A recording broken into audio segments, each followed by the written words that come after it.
here on The Isle, 104.9 FM, the station where dreams meet action and growth finds its voice. The Isle, 104.9. Business, economy, development. Stay tuned.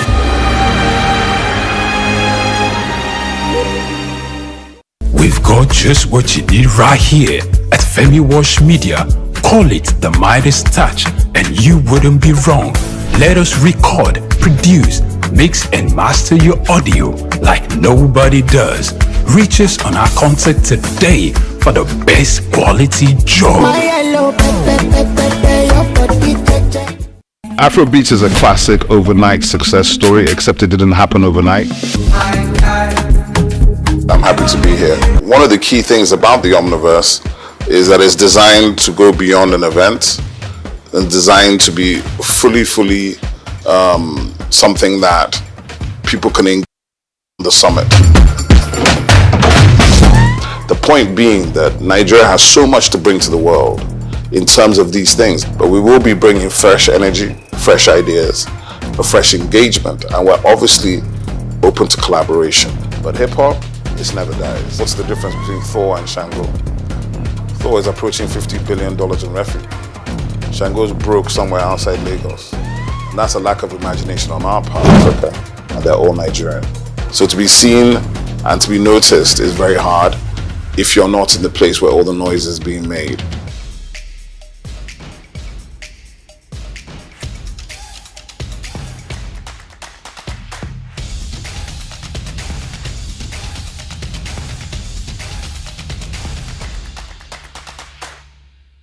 At the Africa Development Studies Center, ADSC, we are committed to driving sustainable growth and development across Africa through innovative training and research. Our mission: empowering leaders, policymakers, and professionals with the tools they need to create lasting change. With customized training, dynamic research programs, and study exchanges on leadership, management, and other critical development topics, ADSC offers a platform for exchanging cutting-edge ideas and global best practices. We provide comprehensive services in research and consultancy, capacity building and training, education programs, publishing and knowledge sharing. Our esteemed faculty, composed of seasoned experts and researchers, ensures a learning experience that is insightful and practical.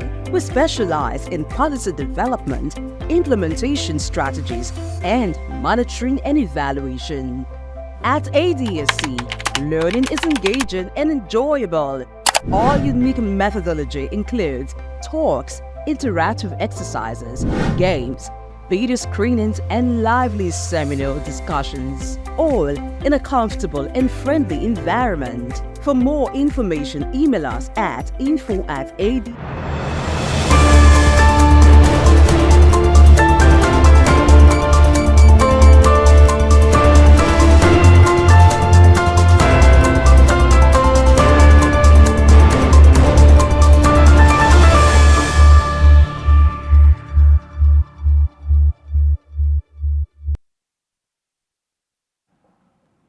Good afternoon, and thank you for joining us on the World News here on Souq News Television. I am Timitope Omole.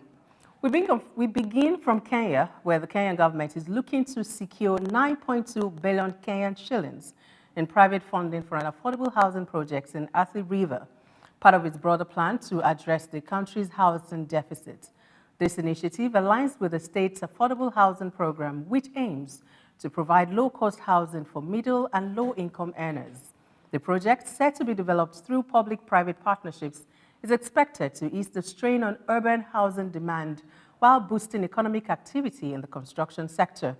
With Nairobi facing a severe housing shortage, the government has intensified efforts to attract private investors to support infrastructure and housing projects. The Athi River project is a key part of this strategy, following similar initiatives in major urban centers. Officials believe that increased private sector participation will help meet rising demand and accelerate the delivery of affordable homes across the country. South Africa's power utility, Eskom, enforced its highest level of load shedding over the weekend after multiple generation units at Majuba and Camden power stations failed. Initially imposing stage 3 power cuts on Saturday, Exxon later escalated the outages as 10 units went offline overnight. By Sunday, 6 units were restored and an additional 5 to 6 were expected to resume operations. Eskom CEO Dan Marokane expressed optimism that power cuts could ease later today and stabilize by the end of the week. Regular breakdowns at Eskom's aging coal-fired plants continue to strain Africa's most industrialized economy, with load shedding reaching stage 6, the highest implemented to date. Although Eskom recovered 3,200 megawatts of capacity overnight, the persistent power crisis has disrupted businesses and households. The government faces mounting pressure to address the energy sector's instability as rolling blackouts hamper economic growth and public confidence. The African National Congress, ANC, has suffered a significant drop in voter support, falling from 44% to 45% in recent months to 32% in recent days. According to a Social Research Foundation SRF poll, the decline follows growing frustration among ANC supporters over the government's failure to present the budget speech last week. The delay has deepened public letdown, with many traditional voters now questioning the party's leadership and economic management. This setback comes as South Africa's face mounting economic pressures, heightening doubts about the effectiveness of the Government of National Unity, GNU. Analysts warn that if the ANC does not swiftly restore confidence, opposition parties could seize the opportunity to gain ground ahead of upcoming elections. The situation signals potential political shifts as the electorate seeks accountability and stability. Abu Dhabi and China have deepened their economic partnership with several key agreements aimed at boosting trade, finance, and technology cooperation. Led by the Abu Dhabi Department of Economic Development, added a high-profile delegation engaged in talks across Beijing, Shanghai, Shenzhen, and Hong Kong. A major highlight was the signing of a strategic cooperation agreement between the Abu Dhabi government and the Shanghai Municipal People's Government, covering various sectors including education and tourism. The visit also facilitated agreements with major Chinese firms. The Abu Dhabi Chamber of Commerce and Industry, ADCCI, signed a strategic deal with the Shanghai Federation of Industry and Commerce to further boost bilateral trade. With trade between the UAE and China surging from $2 billion in 2000 to nearly $100 billion in 2023, projections indicate a rise to $200 billion by 2030. Chinese investments in the UAE grew by 16%, while UAE investments in China skyrocketed by 120%, reflecting the growing economic synergy between the two nations. And in Qatar, the government has signed a 5-year agreement with US-based Scale AI to enhance its public sector operations using artificial intelligence. The deal, announced by Qatar's Ministry of Communications and Information Technology, will introduce AI-powered tools such as predictive analytics, automation, and advanced data analysis to streamline government functions. Scale AI, known for its expertise in AI training and data labeling, will develop over 50 AI applications for Qatar's government during the contract period. Stravo Thompson, Scale AI's global head of growth, described the partnership as a potential model for other governments. The financial terms of the deal were not disclosed, but the initiative aligns with Qatar's broader vision for digital transformation and economic diversification. Oil prices dip as Kurdistan exports resumption nears. We go on a break now. When we return, we bring you details of that story and more. Don't go away.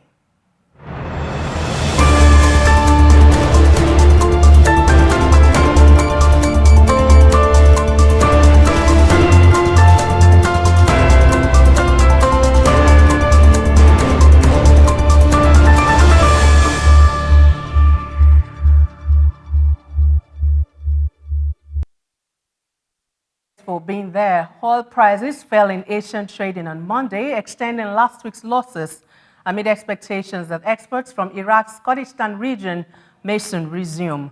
Brent crude dropped slightly to $74.42 per barrel, while U.S. West Texas Intermediate fell to $70.28. The decline follows pressure from the U.S. on Iraq to restart oil exports from Kurdistan's fields, which had been disrupted for nearly 2 years.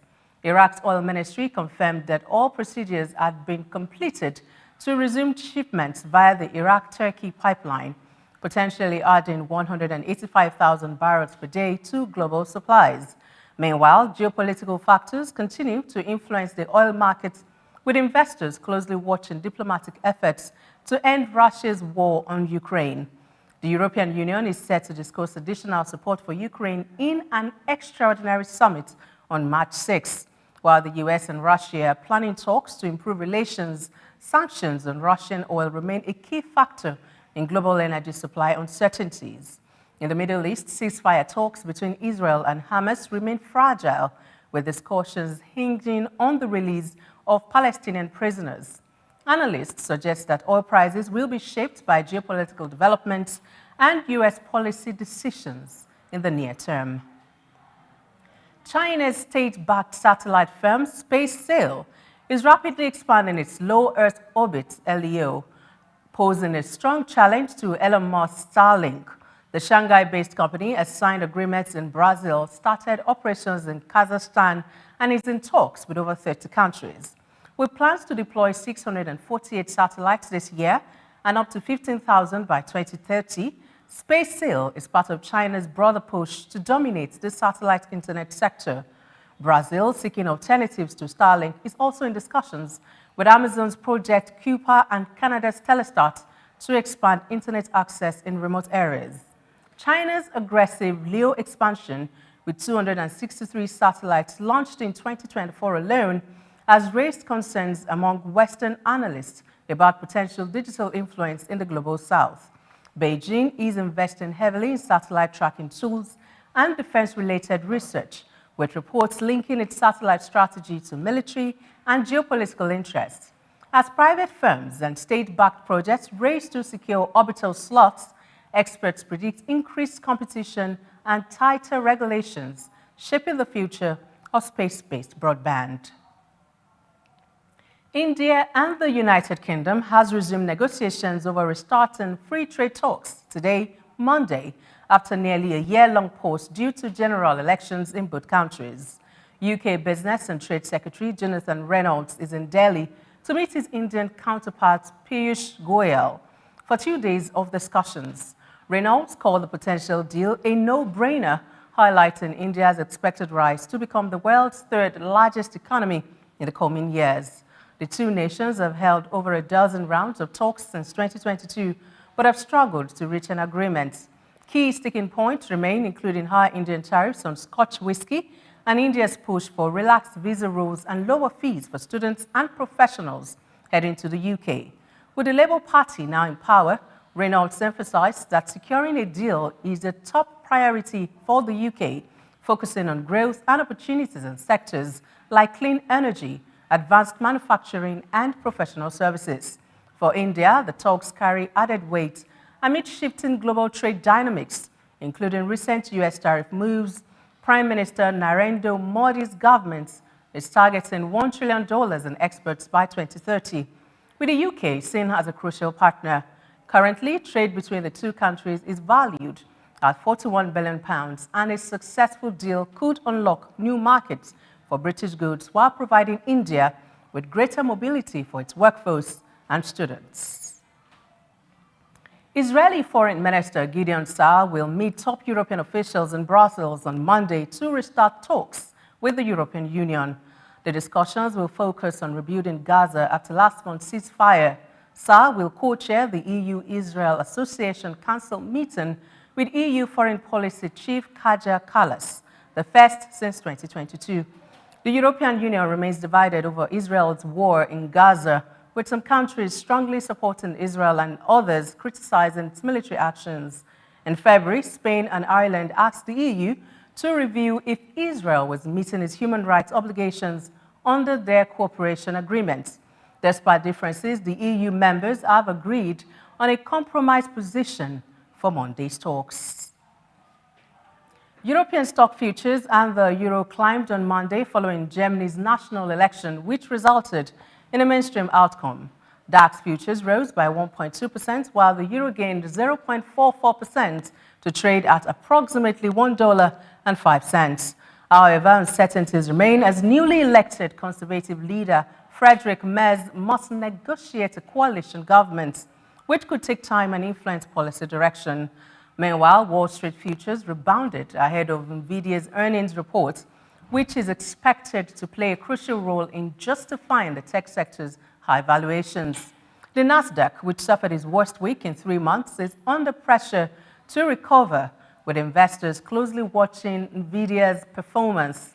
Asian markets showed mixed trends, with trading volumes thin due to a holiday in Tokyo. Chinese stocks dipped slightly despite a potential policy shift favoring big tech and private enterprises.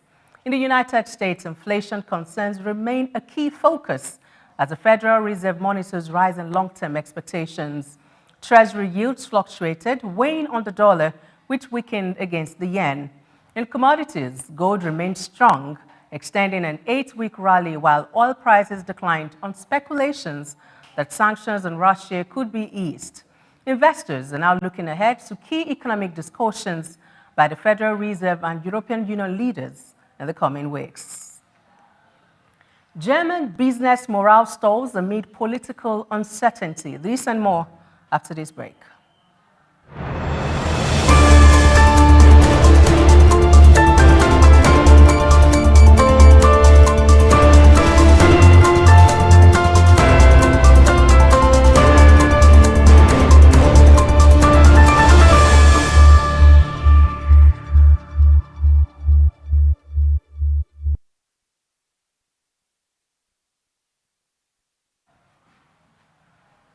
Thanks for being there. Germany's business confidence remained stagnant in February, with the IFO Business Climate Index holding at 85.2, contrary to analyst expectations of a rise to 85.8.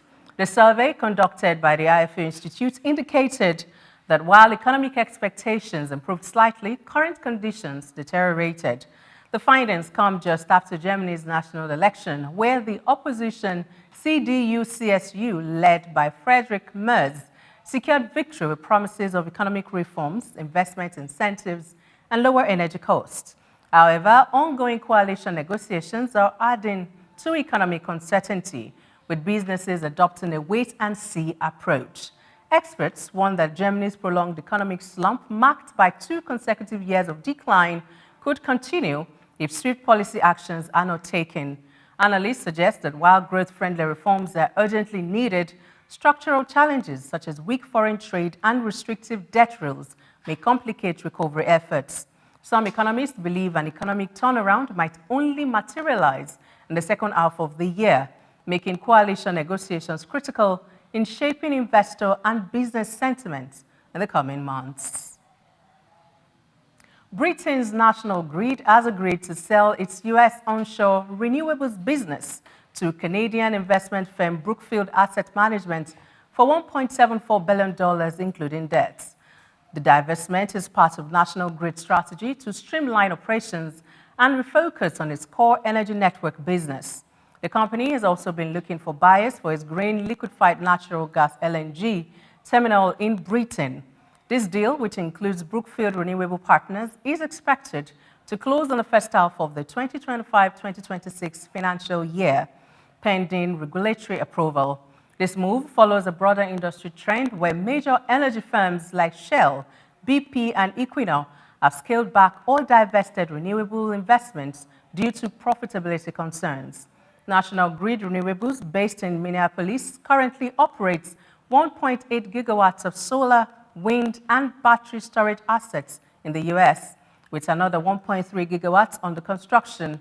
The company's stock rose 1% following the announcement, signaling investor confidence in its restructuring efforts. Brookfield's renewable portfolio spans 34 U.S. states, reinforcing its expansion in the clean energy sector.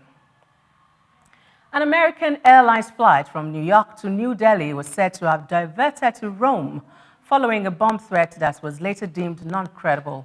The Boeing 787-9 Dreamliner, carrying approximately 200 passengers, departed from the John F. Kennedy International Airport and was en route to Indira Gandhi International Airport when the airline received a security alert. The aircraft was over the Caspian Sea when the crew was informed of the threat, prompting an emergency diversion to Rome's Leonardo da Vinci Airport, where it landed safely. Lastly, on sports, CPL Matchday Week 26 ends.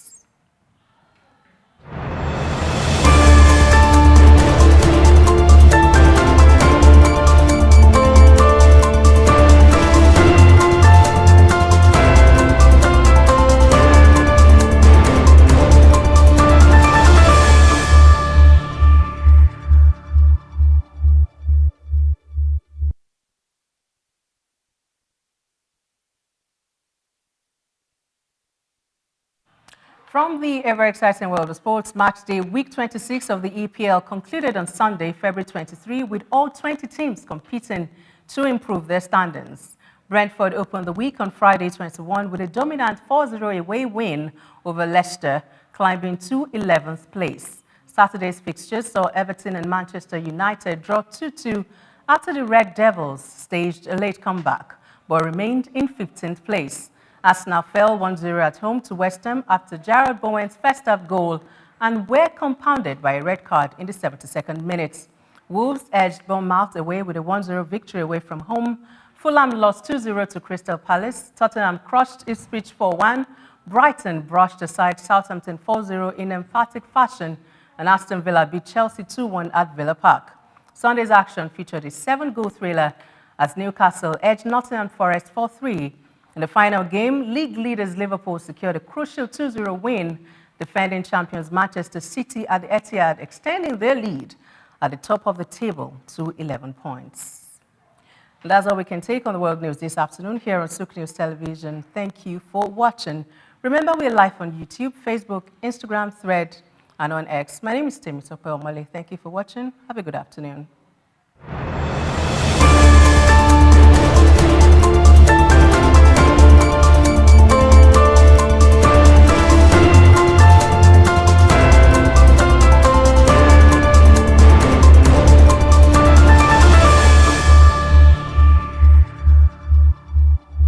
Right here at Femi Wash Media, call it the Midas touch and you wouldn't be wrong. Let us record, produce, mix and master your audio like nobody does. Reach us on our contact today for the best quality job. Afrobeats is a classic overnight success story, except it didn't happen overnight. I'm happy to be here. One of the key things about the Omniverse is that it's designed to go beyond an event and designed to be fully something that people can engage beyond the summit. The point being that Nigeria has so much to bring to the world in terms of these things, but we will be bringing fresh energy, fresh ideas, a fresh engagement, and we're obviously open to collaboration. But hip-hop, it never dies. What's the difference between Thor and Shango? Thor is approaching $50 billion in revenue. Shango's broke somewhere outside Lagos. And that's a lack of imagination on our part, Africa, and they're all Nigerian. So to be seen and to be noticed is very hard if you're not in the place where all the noise is being made.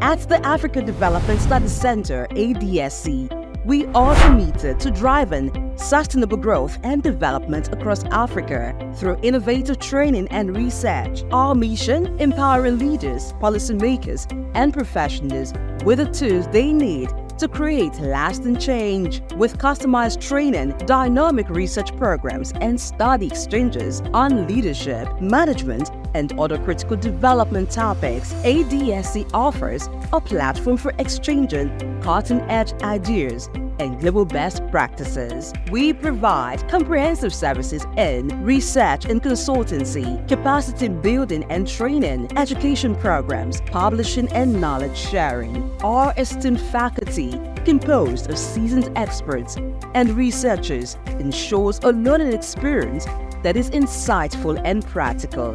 We specialize in policy development, implementation strategies, and monitoring and evaluation. At ADSC, learning is engaging and enjoyable.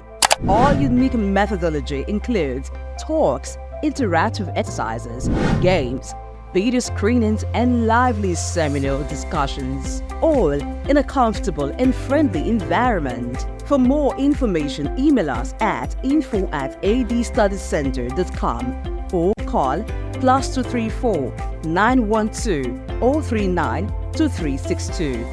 Visit our website www.adstudiescenter.com to explore our programs and upcoming events.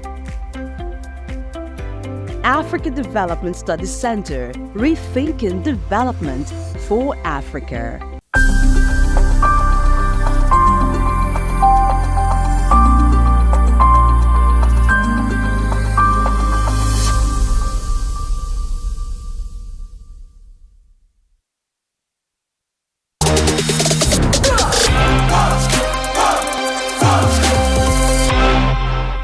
I was born on the 16th day of October, 63 years ago. I'm from Opobo, yeah, and went to school. I'm from Rivers State, from Opobo in Rivers State. Went to school in Port Harcourt, lived in Port Harcourt all my life, from primary to secondary school to A-levels. Then after A-levels, I got admission to Unilag. Immediately after Unilag, I got married, and I've lived in Lagos ever since.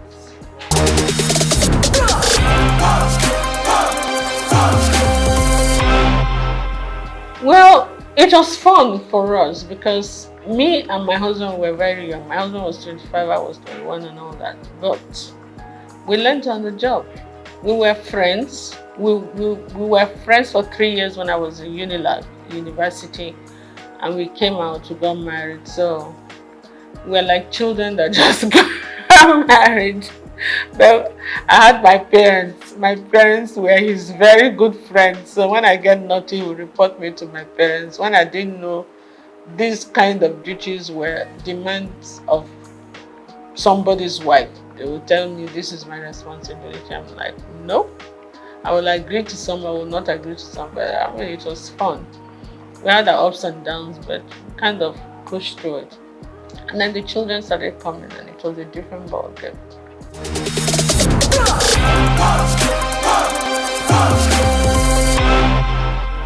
You know, when you come from that kind of family, it's like part of your system. You don't really regard it as anything anymore. But sometimes I get the shock of my life because there was a time my in-laws came to Opobo for one ceremony, and I saw the king. And he gave me a hug and he gave me a pick, and they were like, whoa, the upper Bini won't even shake your hand, you know, as a woman. I'm like, okay.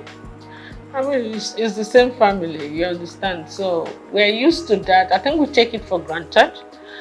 But maybe some other people say, you must call me a princess, you must call me that. I'm not into all those kind of things. I'm not at all, I've never been. So I can't start tomorrow. But yeah, great King Jaja of Opobo, my great-great-grandfather. And my children, when they studied it in school, they went to Corona school. When they studied, came, Mom, we're telling our teacher and our classmates that this King Jaja of Opobo, they taught them about King Jaja of Opobo in school. And they said, that's my mommy's great-grandfather. Like, whoa, no, it was like a big deal to them. For us,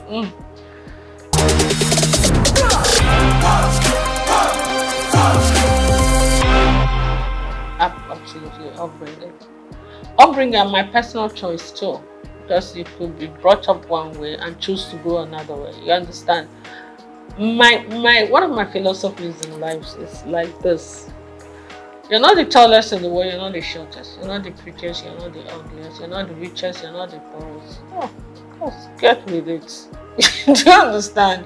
If you're looking for beauty, there are more beautiful women than you. So if you're looking for ugly, there are uglier women. If you're looking for tall, you're looking for it. So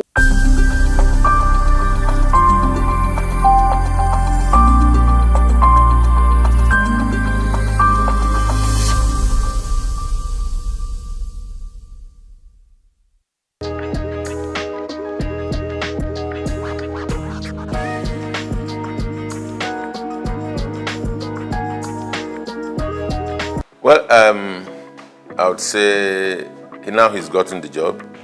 If this question had come before now, I would be able to say that I do not think we need him. But he's there now, so all we need to do is see what best he can do or what best we can do to support him to succeed. Now, going by his previous records, going by all that he's achieved in sports, ordinarily, one wouldn't have said he's the best for the Super Eagles at this time. But here we are. Decision makers have made their decisions. They've taken the decisions. We can only talk, but they already have their way. Well, I think his assessment will start when he starts playing games. He's not had any game with Nigeria, so we can't assess him. But going by his previous records, I don't think he would have been the best for Nigeria at this time. Not against other homegrown indigenous coaches who have had better records within and outside Nigeria. On a scale of 1 to 10, I don't think Shele will fit in at any point. But of course, having him been appointed, all we need to do is give support and see the best that we can get from him, being Nigerians. And of course, at all times, irrespective of whatever decisions are taken, we want Nigeria to excel. Because in Nigeria's excellence, we are proud. In Nigeria's excellence, those of us that are in the media and sporting media, to be precise, we can do business. If Nigeria is not winning, the biggest brand for Nigeria is the Super Eagles, sports-wise. So if Nigeria is not winning, if Nigeria is not making waves, then we don't have business to do. So it's in our interest that he succeeds. So to that extent, I would say yes. But looking at his appointment, I think it's just a part of the over-politicization of the sporting industry, power show by the immediate past president of the Football Federation, Melvin Pinnick Amaju. Having failed in his 2 terms, continues to transverse the terrain to show he still has power. And of course, he brought Shele. And of course, the Shehu Gusau, the incumbent president of the Football Federation, has to listen to his master. So his master's voice, that's what we're experiencing.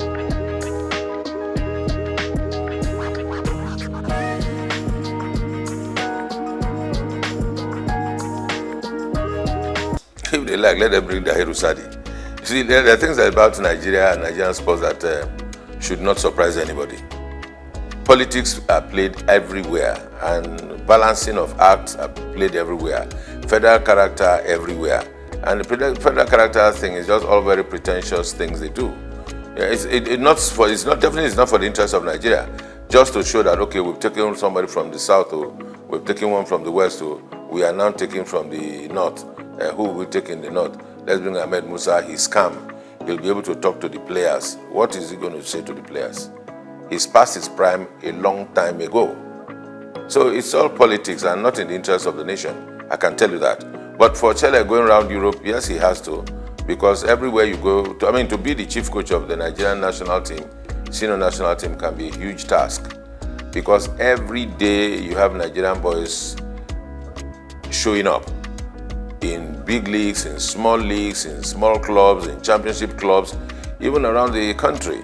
You find players everywhere. Nigeria, I think today, if we are not exporting oil, I think we are exporting footballers to everywhere, even those that are born abroad. I mean, you can imagine this young boy at Arsenal, 17, Ethnan Nwaneri, and there's an Okoli, there's Ndidi, both at Leicester City. So everywhere you go, you see Nigerian boys showing stuff. So to be the coach of a Nigerian team at the level of the Super Eagles is a huge task. One would expect that we should have a scouting department. One would expect that we have a department that should take charge of team psychology. We expect that we have the technical department or the directorate for technical at the Football Federation to be well equipped with people that are sound in mind, sound technically, and have capacity to work and deliver. With all of that put together, then they should be able to advise and situate the coach at a point where he can deliver and work well.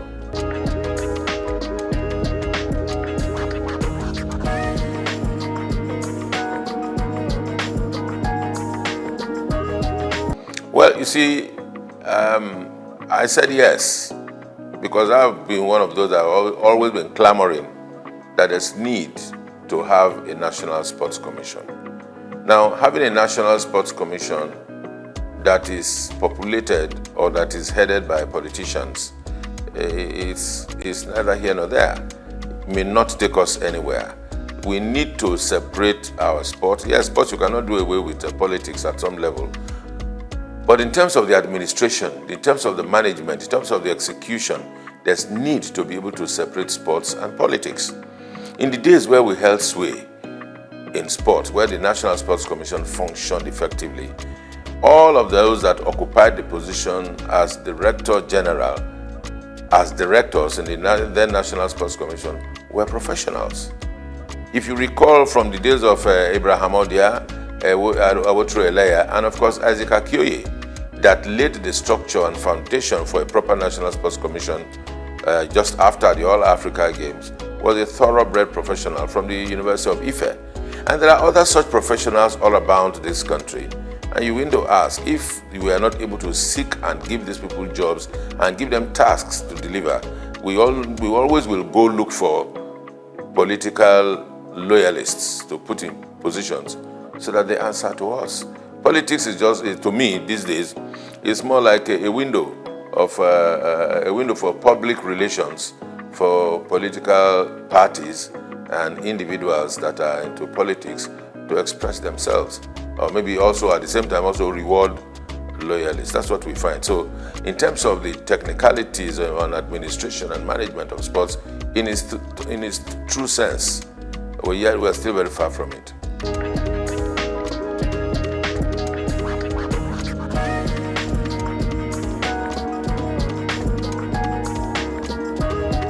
Plenty improvement, I would say. The current managers of the league are doing everything they can to ensure that our league gets back to a competitive level at the continent, gets back to a competitive level at the rate at which we, those of us local people like myself, can appreciate our football and our footballers once again. The question to ask is to say, are we doing enough? The answer will be no. Who are those not doing enough? The media, the sporting media in Nigeria is not doing well enough. Would I say sporting media? Yes. And also the bigger media is not doing well enough. And because we are not doing well enough, that's why our league is still where it is. We would have gone further than this. The other aspect of it is government. Government across the states.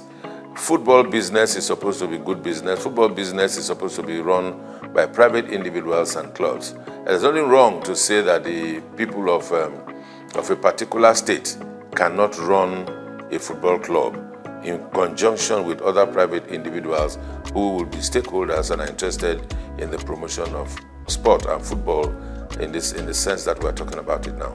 But what we have is that we have state governments owning football teams, and those that are administering the football teams are SA this, SA that have been appointed as a reward, that have been appointed because they are loyal, that have been appointed because they can talk a little bit about foreign leagues. Somebody can talk about the league, talk about the La Liga and the EPL, and that qualifies him to be SA in charge of sports in some states of the federation. And these are the bunch of persons or the group of persons who are running our football around the country. So who runs the clubs, the texture of the clubs, what names the clubs are bearing, what history behind the clubs, and those are the things that tells you that the states are not doing enough, the Football Federation not doing enough, but I think largely the media, check out our sports programs. All you find are talking heads talking about who scored the best goal in the world, who scored the best goal in Europe, who scored the best goal in England and all that. That's what we find. You hardly will see shows, package shows about the best goals of the Nigerian league over the past weekend. The best goals, the best dribbles, how many passes, proper statistics, because the media is not doing enough. The sporting media, that is journalists that are practitioners, they are not doing enough because they are not tasking themselves. They just go on the internet, download one or two things, watch and everything. All you know is you take, as a content creator in sports, you need to just take a shot of the goal that the assist that Nwaneri gave, or Merino scored a goal for Arsenal, and you superimpose yourself and you talk over it, and that's content, and you post it and there are likes and there are followers, and that's it, what we do. But you do not have individuals going to places to take content. All around Lagos, that's we look at as we are now, all around Nigeria, sports is going on every day. As a practitioner myself, in those days when I used to be the street reporter, we covered football from everywhere. From Abeson, from Bagada, from Volkswagen, down on Ojo, Abete, anywhere. All of those places, and boys are still playing football. You go to Evans Square, boys are still playing football. Go to Lafayette, they are still playing football. Go to Alakoro, you still see boxing. So all of these sports are still going on. But where are the journalists that will cover these events and bring them to the fore and package them? The journalists are not ready to do that job. Even those that are ready are not funded.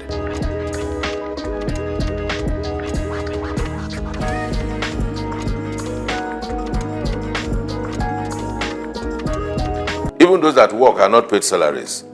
So everybody is just finding the easy way out, cutting corners and doing their best. Now, for our league and our sports to grow, there has to be heavy investment in the media.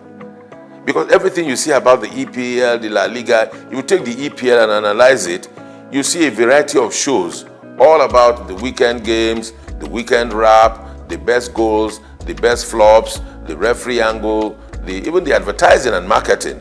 Because when all of this are put in a fray, then people can relate to it. People can leverage on it. Brands can come and give sponsorship. But we are not able to attract sponsorship because there's nothing for the brands to take away. Because if you give brands value, they will attach to it. And it never used to be so. Before 2006, the La Liga was not popular. The EPL was not popular. The Champions League was not popular. What were Nigerians watching? Because the media itself sold out.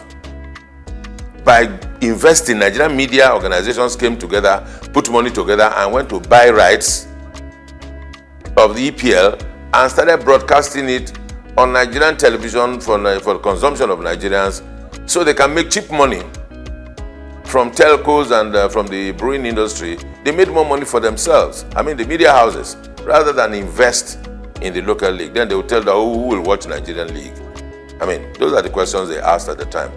Some of us that were able to find courage, we found courage and we asked them, why would we be doing this? But of course, we were not many enough for our voices to be heard. And that's why we're here. We are where we are. So it's not far when we lost it. Can we redeem ourselves? Yes, we can. If we want to. But it will take a whole lot of courage. It will take a whole lot of work. It will take a whole lot of commitment. God help us.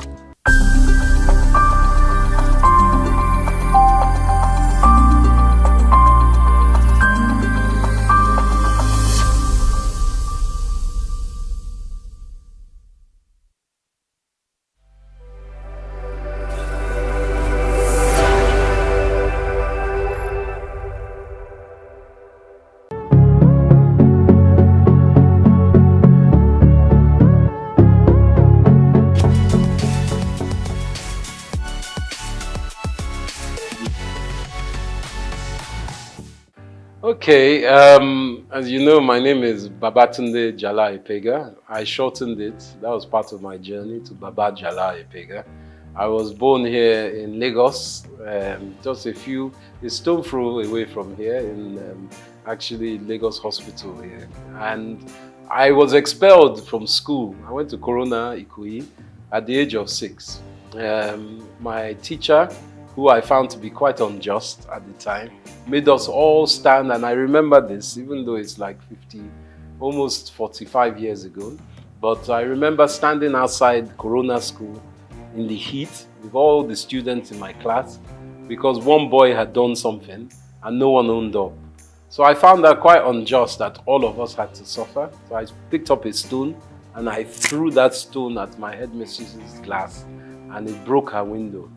She told my parents, and my parents weren't very happy, of course, but they realized that I wasn't meant to be in a school like that here. So the teacher actually asked me to leave, and my parents took me to England. They said, take this child to England. We can't control this child here. He's a wild fellow.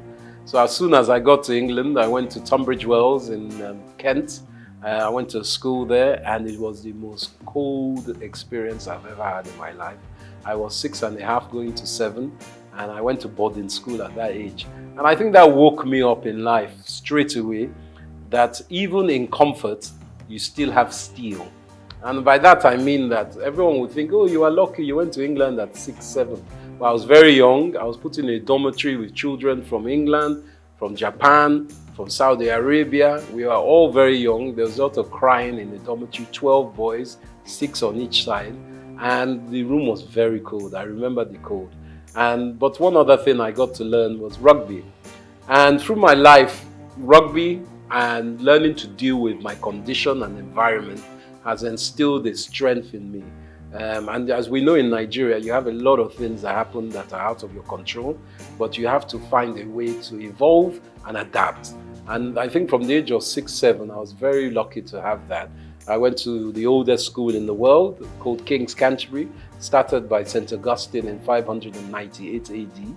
This was the secondary school I went to. And my life seemed pretty, what they say, gold-leafed at the time. Everyone's like, you enjoy, you're in Nigeria, you're in London. I learned to speak Spanish. Unfortunately, I lost my Yoruba, but I'm trying to get that back. I learned to speak Spanish and French. But at the age of 17, my father had a stroke. And he was working too hard, obviously. And sadly, my mom and dad had split up by that time. So my whole life that seemed so rosy stopped because my father's business partners, all of them somehow took the business and it went away. And from that going away, we were left destitute. My dad was in a coma for 3 months, and my mother, who wasn't working, because my sisters and I have 2 lovely older sisters, Yewande and Gigi, we were still in school. So much so that my last year's school fees were not paid. But one of my uncles kindly paid for my school fees, and my mother had to go to work. She started her own business. She too was a journalist, Mrs. Ibiene Epega, but she started a chauffeur driving company and started using cars to drive people with her staff. So from that age where I thought a university was going to be given, I was left floating in the abyss because we didn't have financials. So for 1 year I had to work in a post office in London, and it was quite an eye-opener for me, but it didn't stop me from adapting. And again, adaptation helped me grow. So from being in a very wealthy family as a young man, coming to the age of 17 to become an adolescent, a grown-up, I realized that nothing is given. My father sadly was in a stroke, and when he had that stroke, he became semi-paralyzed. For another 30 years, he was semi-paralyzed. But my mother died quite soon after that time in a car crash on the road to Warri, because my Okrika side and Warri side is where my mom was from, even though my father was Ijebu. So my mother died at the age of, when I was 21, which was 20 actually, when I was starting university. And my father was semi-paralyzed. So I became the father of the family, even though my sisters were older and far more intelligent than me. But being the man, I had to take control of a lot of things. And I think that's what really gave me the tenacity to understand that I really need to be someone who doesn't just walk in one field. I need to spread my risk. From my university, I did mathematical economics and Spanish. I was able to go to University, Queen Mary College, London University. And from there I finished. As I said, I worked again. So I worked before I went to uni, and then I worked afterwards. And for me, life is about collaboration, communication, and tenacity. And I think that those were my first 21 years.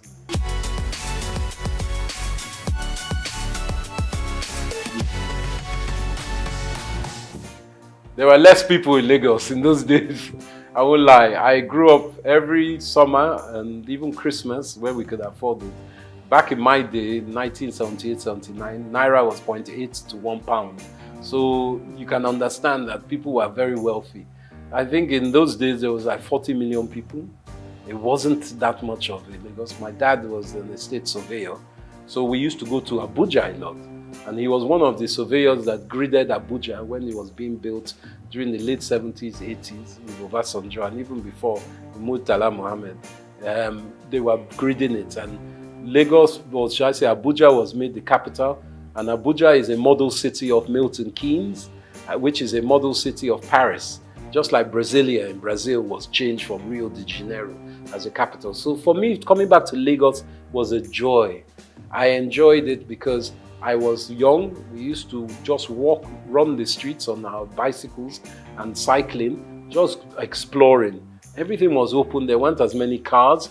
It was no big apartments, and there weren't as many people.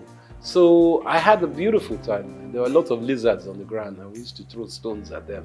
But that was my own youth. We used to go to the beach a lot. Bar Beach was around. It's not around now. Sadly, my dad used to take me to Bar Beach to see the capital punishment killings of armed robbers, and even Dimka, who was one of the leaders of the coup d'etat against Murtala Mohammed. We saw him shot there. Saturdays was a big day, and NTA used to have a channel. I think they still have their studio there. So one of our aunties, Ms. Julie Coker, was there. So we saw a different side of Nigeria. We would go to Ibadan. We'll go to Ijebu, we'll go to Benin, we'll go to Port Harcourt by road. In those days, you could travel, and along the way, we go to Akure, you pick up mangoes, you pick up coconuts, my dad will pick up palm wine, all these things on the road that I don't know if you get it now because security is an issue. So for me, it was a romantic time.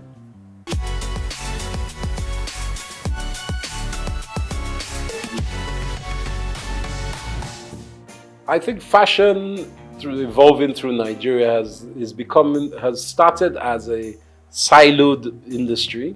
By that I mean every individual was doing their own thing, whether they were a seamstress, a tailor, a designer, a stitcher, they were doing their own thing.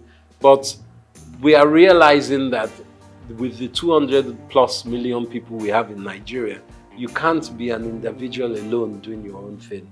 So the evolution of fashion that I've seen in my own small way, as someone who's worked in the industry, is that there's more collaboration. The designers are looking to hire specialist artisans to help with their stitching, the styling, and the putting together of clothes and accessories. So I'm also seeing small grassroots shoots, very small at the moment, of the government playing a part in bringing together some kind of foundation so people can articulate their fashion designs to the world, because we have seen it in a lot of music. Obviously, Afrobeat is one of our biggest exports in this country. Obviously, there's oil and all the others, but I'm talking about within this entertainment, luxury, lifestyle industries. So we're trying to learn from that how private sector can play a part to enhance this fashion sector. So now we're seeing a lot of vibrant colors, a lot of styles. Men fashion is big. It's not just women's fashion. Men's grooming is massive. Hair and beauty as well. So men are taking care of ourselves more and more. And accessories. Accessories, I think, is fundamentally the quick fix of fashion, where we can enhance and create jobs and hyper growth in GDP by focusing on this. And this is where I implore the government with, working in mineral resources, our precious metals, semi-precious metals, help those industries to grow. There's a great lady, Janet Adeyemi, who works in Women in Business, and she is working within that. Let's help our fairer sex or the female gender to grow in business as well, because there's a fundamental knowledge that if half your population are women, as ours is roughly, or maybe 51%, 52%, you have to educate the women so they too can add to GDP. It's a simple economist theory. You can't leave them out of it because it's very important. And these industries in fashion are enhanced by women, and we need to push that forward.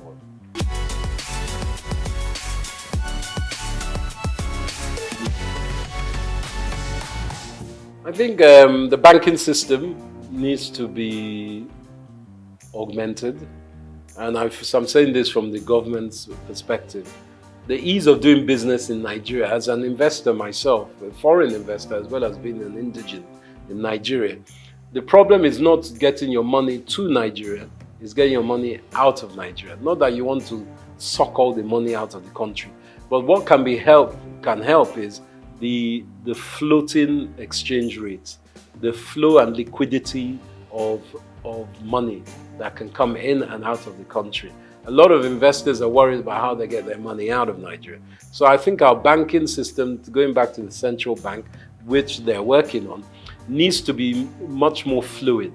So people feel they can invest and take money out. But also, we need to articulate what is on offer. We need to start some kind of documentation of who is available to have investment with, where they can be found, because it's because we are quite an opaque economy, meaning that people can't see the end of where they're putting their money. Once we do that basis and open up the lights within which kind of businesses are available to be invested in, I think a lot of investors, domestic and international, will be more willing to put money to it.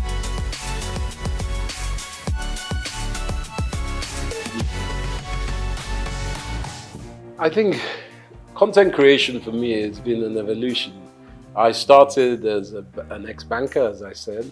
I used to trade futures and options in Barclays Bank. I was on the Life Exchange, trading bonds, and I found that wasn't my life. I wanted to be more closer to people. Some people can be bankers on the trading desk or trading floor, but not for me. So I started doing events. I was very lucky enough to show that I was quite adept at doing events. So a big company called Richemont, they owned Cartier, Dunhill, Hackett. They were part of British American Tobacco. They took me on to do their events. So I was doing a lot of polo matches, a lot of Christmas parties, a lot of brand activation events in England. So for me, I got a lot of content knowledge from that.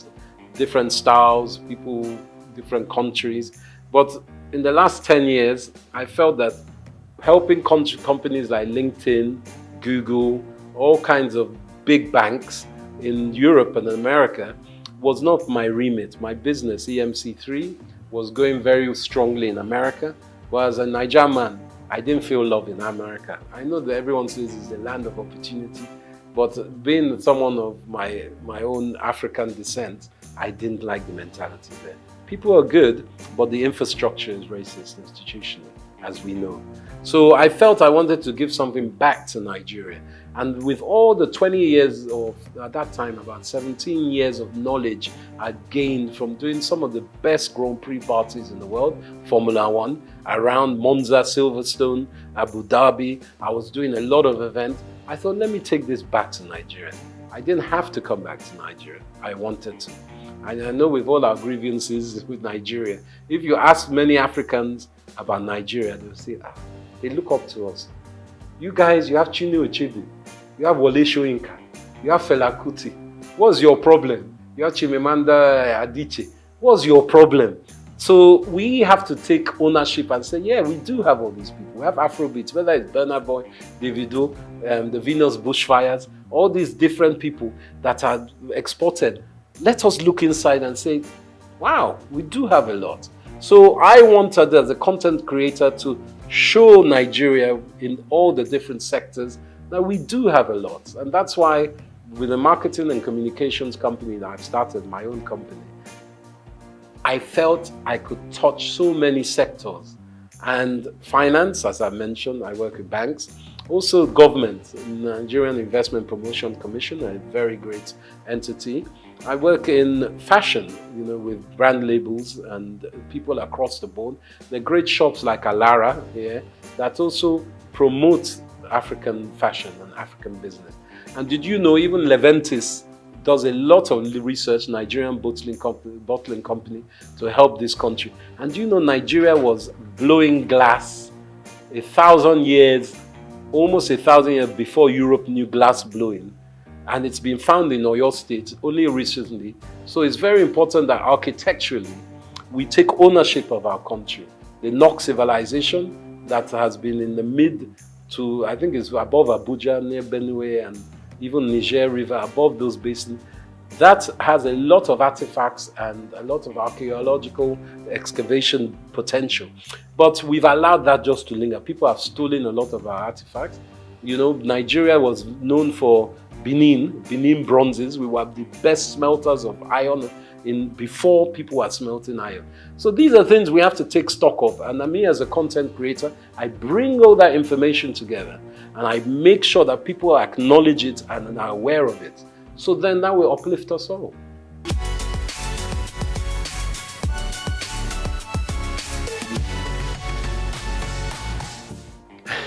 Now, this is a political question, but I believe with our background of the last 20, 30 years, we've had, sadly, leaders who have been militarily inclined, let's just call it that.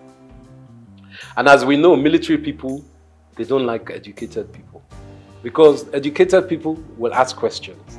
So we have had what we call a dismemberment of education in Nigeria for the last 35 years. And that has played an endemic part in retarding the gross domestic productivity of our country, because our youths and even people up to my age and older have not had the infrastructure, middle class education that is needed for a country to grow.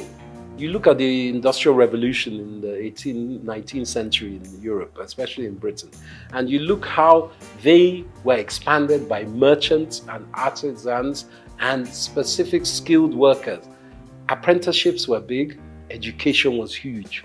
There was what they call a noblesse obligée, a nobility obligation that people who are rich give back to institutions, not to church, to institutions that will help education. And that is where I think we've had a disconnect. Education was lacking. So for me, the way that we can help, it takes time. This new government is in. They are trying to implement the 8-point agenda, which is a good agenda. But everyone's looking for results now. Nigeria has been in a very bad state. There's global downturn. Obviously, cost of living is so high as it has been for a while. Nigeria is exacerbated, but in Europe, cost of living is high. There are some stupid wars going on around the world that has meant oil prices have skyrocketed. And with the rocketing of oil, everything goes up price-wise. So Nigeria needs to reevaluate education and apprenticeship. I believe even in fashion industry especially, apprenticeship is very important. Whether it's weaving, designing, marketing, online, whatever it is, factories, you need apprenticeship. And that's the quick fix of education. But education is fundamental to everything. Education of men and women, or girls and boys, both. Let's be honest, we need both sides of our genders to work together. Yoruba, we've always been what we call a dual binary kind of culture. We've always thought of male and female as one, and it's very important. Even in our names, Taiwo and Kehinde, we won't know if it's male or female. So we have to really educate ourselves that we can work together. And I think our women are our future. I can't even emphasize that more. And education is key. But it takes time.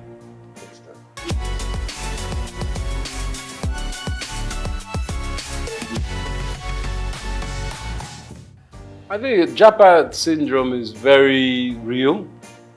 Everyone wants a better life. Let's not lie. You want a better life for yourselves, but for your family, your parents, your children. And the opportunities in Nigeria, even when you have been educated and you finish graduate here, to find jobs is not easy.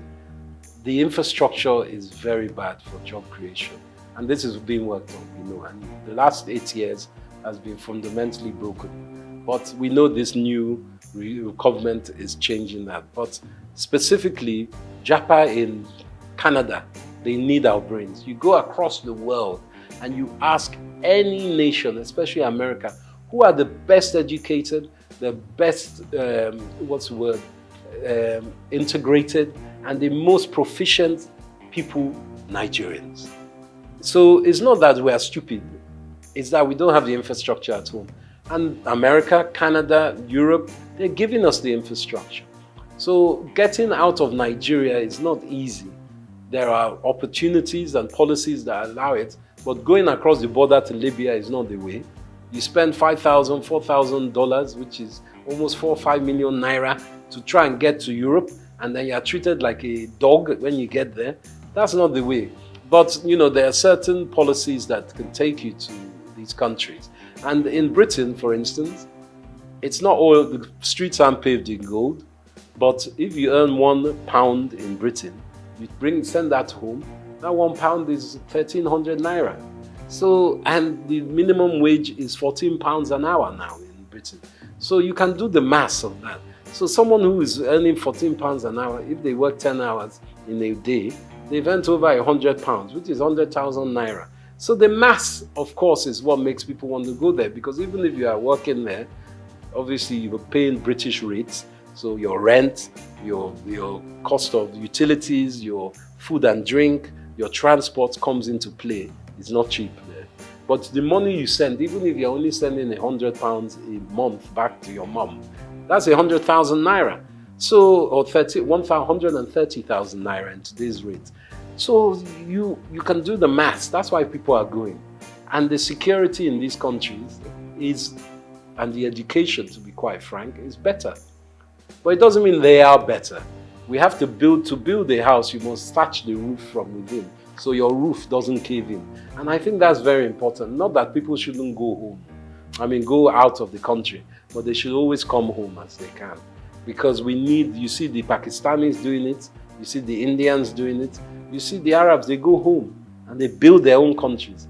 It's not good to just japa and leave. You have to come home as well.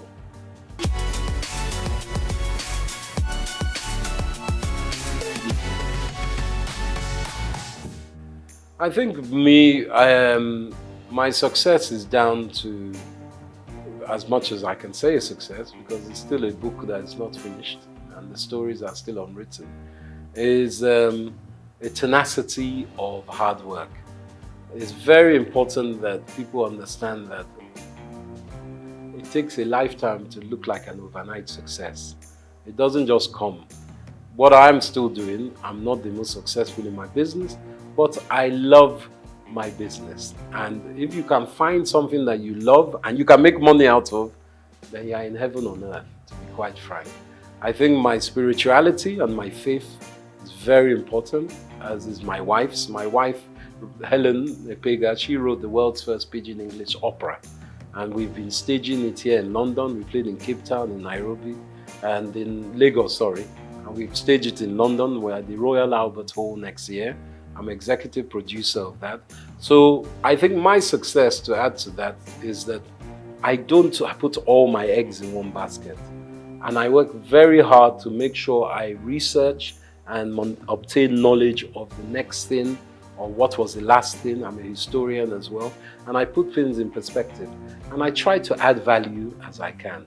But as my momsy used to say, you have 2 ears and 1 mouth for a reason. So I like to listen as well.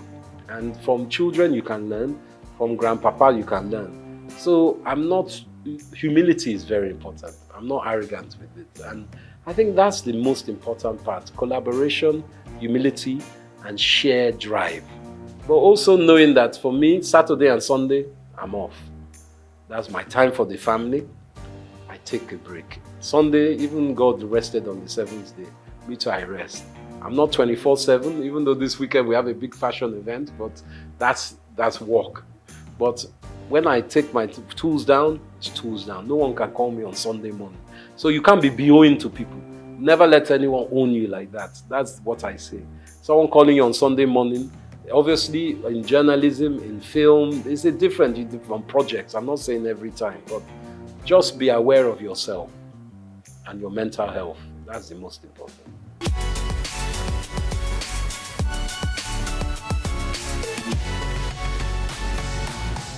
Sure. The world's first pidgin English opera is a show about a Nigerian fabled people. It's almost like Orisha, but it's not. There are people who are Mami Waters as well as they are spiritual people. They are the guardians of the galaxy, to use an expression. There is God, the all-faithful God, and the all-knowing God, omniscient, omnipotent. But below that, there are all these almost demigods that look after, let's say, this sector of the universe. And these people are singers. They sing opera. But they sing it with pidgin English. And you know, pidgin is a language that is known by most Nigerians, but it's a language that people shun and say, it's a bad language. But they speak pidgin in Hawaii. They speak pidgin in China. They speak pidgin, Old English Cockney is pidgin. American even is a form of pidgin because they Yankified English. So what my wife has done, Helen Epega, she's also known as the Venus Bushfires. She is an Afrofuturist musician. She composes songs. So she put together this compilation, which is a pidgin English opera musical. And it's a show that lasts for about 45 minutes or an hour and a half. It depends if you're doing the short version or long version. So we have tenors, we have sopranos, we have violinists, we have kora player, and my wife plays something called the hang, which is like 2 tortoise shell steel drums that sound like a harp. And she plays that and she sings. She's the main protagonist in this. And it's a drama about all these people that have come, the Meneme people, who are meant to look after the planet, but they lose their voice.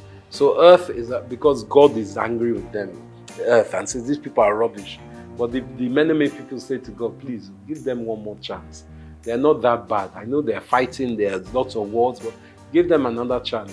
So the lead Kanate of these Meneme people has to go to the Venus Bushfire, which is the heavenly celestial place, to bring the voice back, to sing Earth back into harmony. So it's a drama, and it kind of plays on our old cultural awareness in Africa and heritage of Nigeria of there are other beings. And you must have faith in your ancestors as well as in a God. And the deities, as we know in Yoruba, I think there are 7 deities. And these are very important cultural awareness that we try to give to children as well.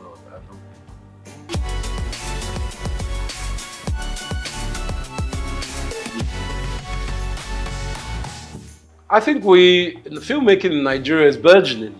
AFRIF, the African Film Festival, International Film Festival, is on now, which is a great show. I helped incept in 2010, many years ago. We had it in Port Harcourt. It was Governor Rotimi Amici that started that campaign, but it's going on very strongly now. Nollywood, as we call it, is being noticed by the international market, whether it's Netflix or Hollywood. I would like to tell you something actually, which is, I haven't divulged this for many years. My great uncle, whose name is Pa Orlando Martins, God rest his soul, was one of the first African actors in Hollywood.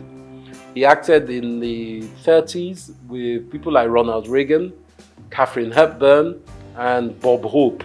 And he always played a part as an African prince or chief. He was never like denigrated or made into a lower African slave or anything. And I think that instilled something in my mind with this film industry.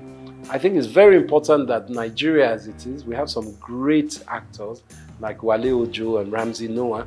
They are playing part in producing their own shows. And it's very important, like in America, you obviously have people like Mel Gibson, Robert De Niro, who have produced their own films as well, that Nigerians are not just actors or technicians, they are also producers and directors. It's very important that we have that link within our industry. And we make friends and we forge relationships, not just with Hollywood. There's Bollywood, the Indian industry, and there's also Chinawood, because China's film industry is massive. Technically, I think that just as big as Hollywood. So we must look to ourselves in Africa as well. There's some great film makers from Zimbabwe, South Africa, Ghana, and I think collaboration is, I always use collaboration because I would not be here without collaboration. Obviously, my wife, you collaborate with your spouse, but also my businesses. I have very good English business partner. He's really a business partner. I've started a new business. I collaborate with all kinds of industries and different sectors. So for film industry, I think it's important that we push our heritage forward because people want to know about Nigeria. They love, in Africa, they love Nollywood stories, and that's a fact. And we can expand by using distribution. Distribution is key. Netflix, all the Hollywood film houses, negotiate with them. Even if you don't get the best price for this show, make sure you check your contract, make sure you get it for your next film. So I think that's important, distribution.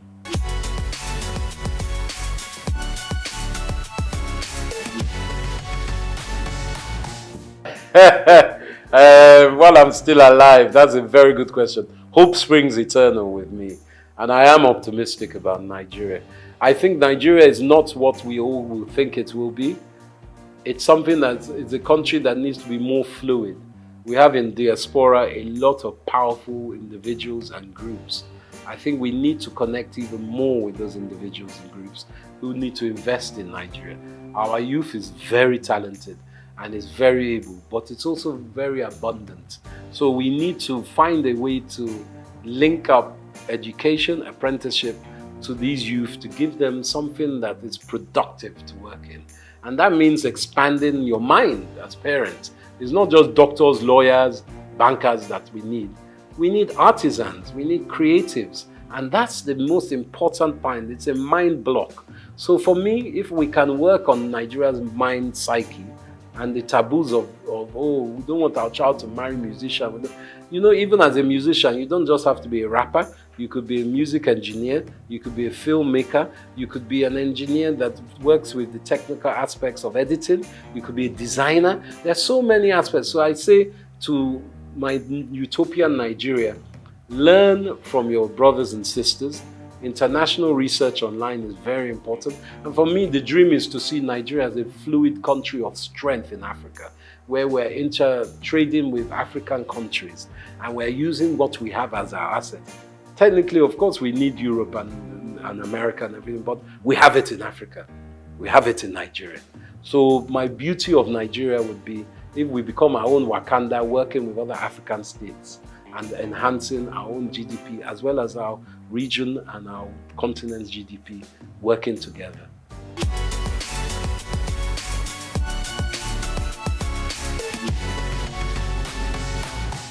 Gosh, my favorite, what's the first one? Food. As you can see, I like my food. I like a mixture actually. I like amala. I like yams. I swallow very well. Whether it's with ogbono soup, that's very good. But also, from my mother's riverside, there's one okra, seafood okra that my mom used to make. And I still strive to find that. I go and find that whenever I go away. In London, you have some nice Nigerian restaurants, and in Lagos, of course, as across Nigeria. But nothing like home cooking when my wife makes me a nice, I suppose she makes a goosey for me, eba, and that's my staple. My best music, I love Afrobeats, of course, but predominantly I'm a Fela man. Ebenezer Obey. I like the old styles. And I also like Zaire music. There's high life that comes across Africa. But to be a lie to say I don't like Jimi Hendrix. I like Jimi Hendrix. He's a guitarist, a Native American, African-American guitarist. I love his kind of music. So those are my mainstays, and Gorillaz and De La Soul are still very great music of mine. Those are my Spotify at the moment. What was the other question? I like wrestling. They used to call it Gidigbo back in the day, Yoruba wrestling. I used to love that. I haven't seen that much lately, but I like Nigerian wrestling. Obviously, we play good football. We're great footballers as well, globally. But you said Nigerian sports. polo, Nigeria. I like Nigerian polo as well.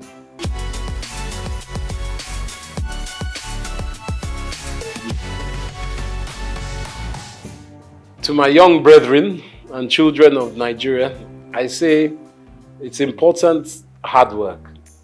Hard work, research, and belief in yourself.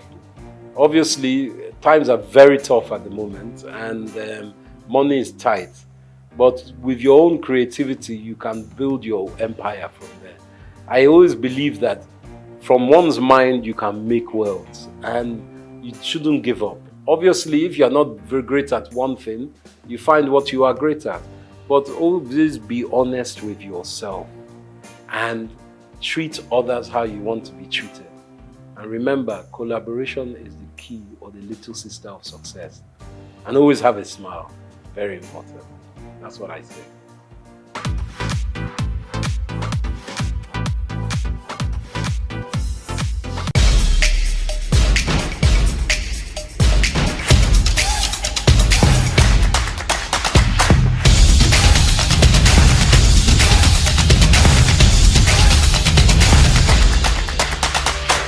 I want to unleash that creativity. I want to unleash, those things that we see every day that we find amazing now. That's what's driven me personally. That's what's driven me at Trace.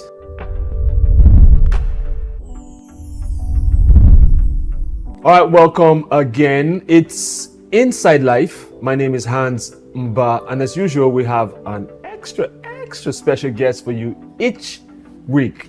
Today we got Sam Onyemelukwe. I was about to murder your name. Yeah. And he is, I say that he is Trace TV, right? He's been doing this for eons, some say decades, and it's in the system. You know how the line goes, when they're in the system and no telling. So Sam is here and we want to really talk his life, his inside life, how he's come this far, the things he has done to create a paradigm shift in the business. And I'll let him do all that talking. Sam, welcome to the show. Thank you so much, bro. How are you? I'm well. Good to see you. It's been a while. It's been a really long time. Yeah. So talk to us about Trace. For those that don't know, let us know just a brief introduction about you. Sure. Well, so for those of your viewers who don't even know Trace, maybe I'll tell them. You want to start from there? Yeah. I like it. Well, so we're lucky to be what I would say is one of the most influential and popular music and entertainment platforms on the continent.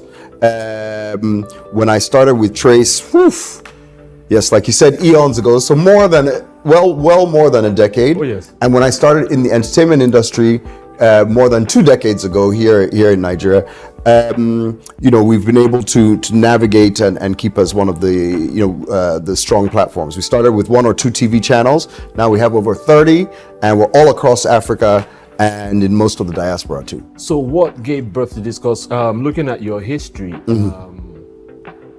Trace, it seemed like Trace just jumped out of nowhere and just started to, do things. And because we have the amount of young people, youth here, and many, especially in recent times, are being navigated towards the entertainment, towards the creative. Naturally, yeah. Back in my day, you told your daddy you wanted to make music. What are you talking about? That's even the list, But now parents are enrolling their children. They're pushing their kids to it. Yeah. They're buying them a whole studio setup, birthdays, guitars and stuff. Yeah. So what influenced y'all just jumping out and making this happen?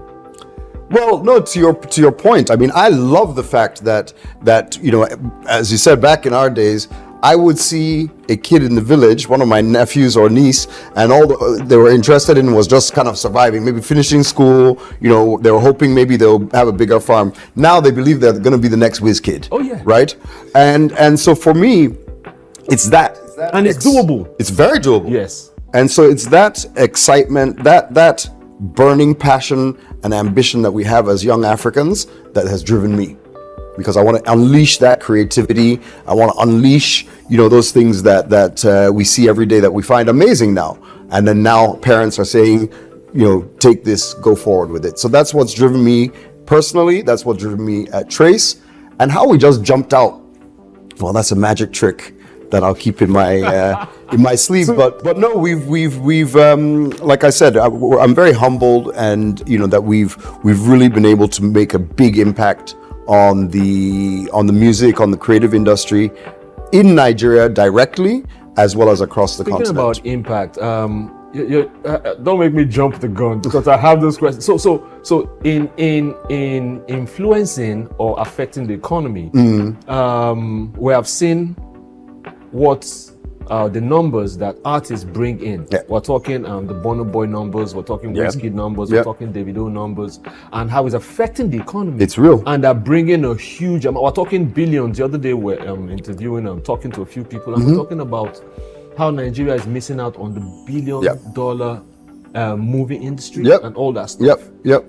So based on that, what do you think our stake is in that whole? I'm not even going as far as Hollywood now. I'm talking Sure. In Africa, Nigeria, what's our cut in the cake, the massive cake? No, look. I'm a proud Nigerian. Some of you pretending I'm not Nigerian because I'm yellow, but I'm a proud Nigerian. Okay, I'm a proud Nigerian. Yes. And I'm only that piece of it because we are also proud people. And it's that and our attitude and our confidence that has made us dominant in the music and the film and the entertainment industry across the continent. So truthfully, we should really, Nigeria should be benefiting even in a better way. But I won't fault where we're at. I would say that there's a lot of the right energy, a lot of the right efforts, and a lot of the right people in the right places for us to continue to grow this industry both locally and internationally.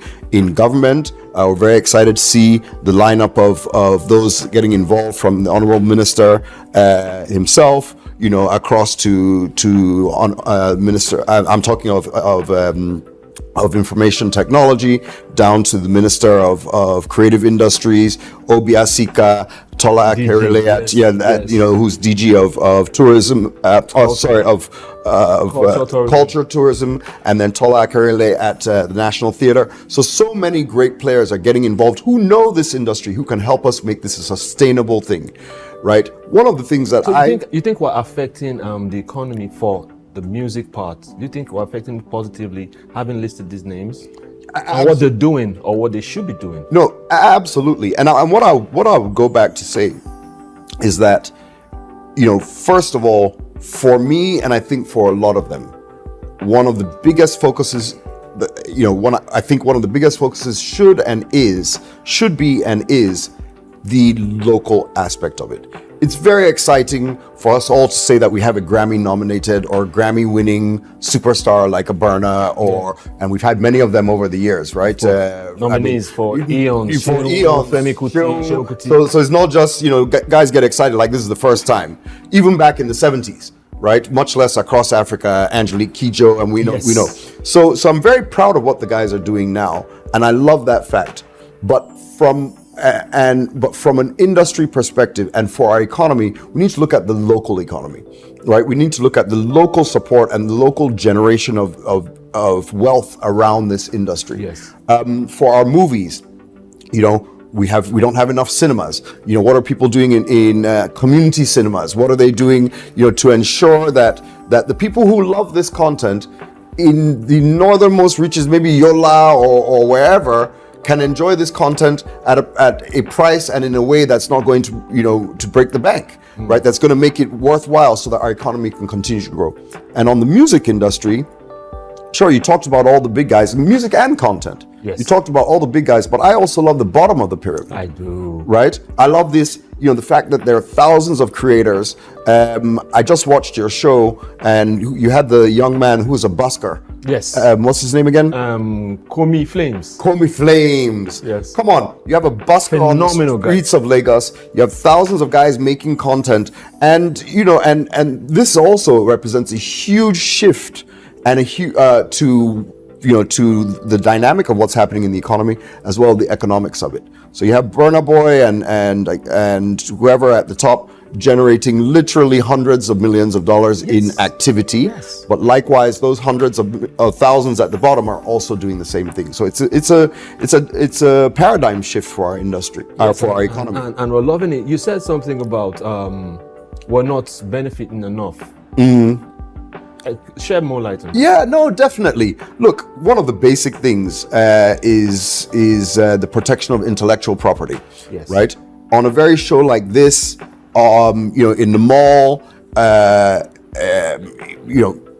hate to say it because our economy's tight right now, so we all don't want to spend money. But even in a wedding, we're supposed to actually pay for the music we use. True. That DJ is supposed to pay music rights. I agree. The mall or the shop that you go to is supposed to pay music rights. The radio station, the TV channel, we're supposed to pay music rights. But those protections and that regulation is not in place enough to generate that out of this. So our economy is being shortchanged. The creators are being shortchanged, and those of us who are behind the scenes, our businesses are getting shortchanged. But we're on the right path. I'm confident.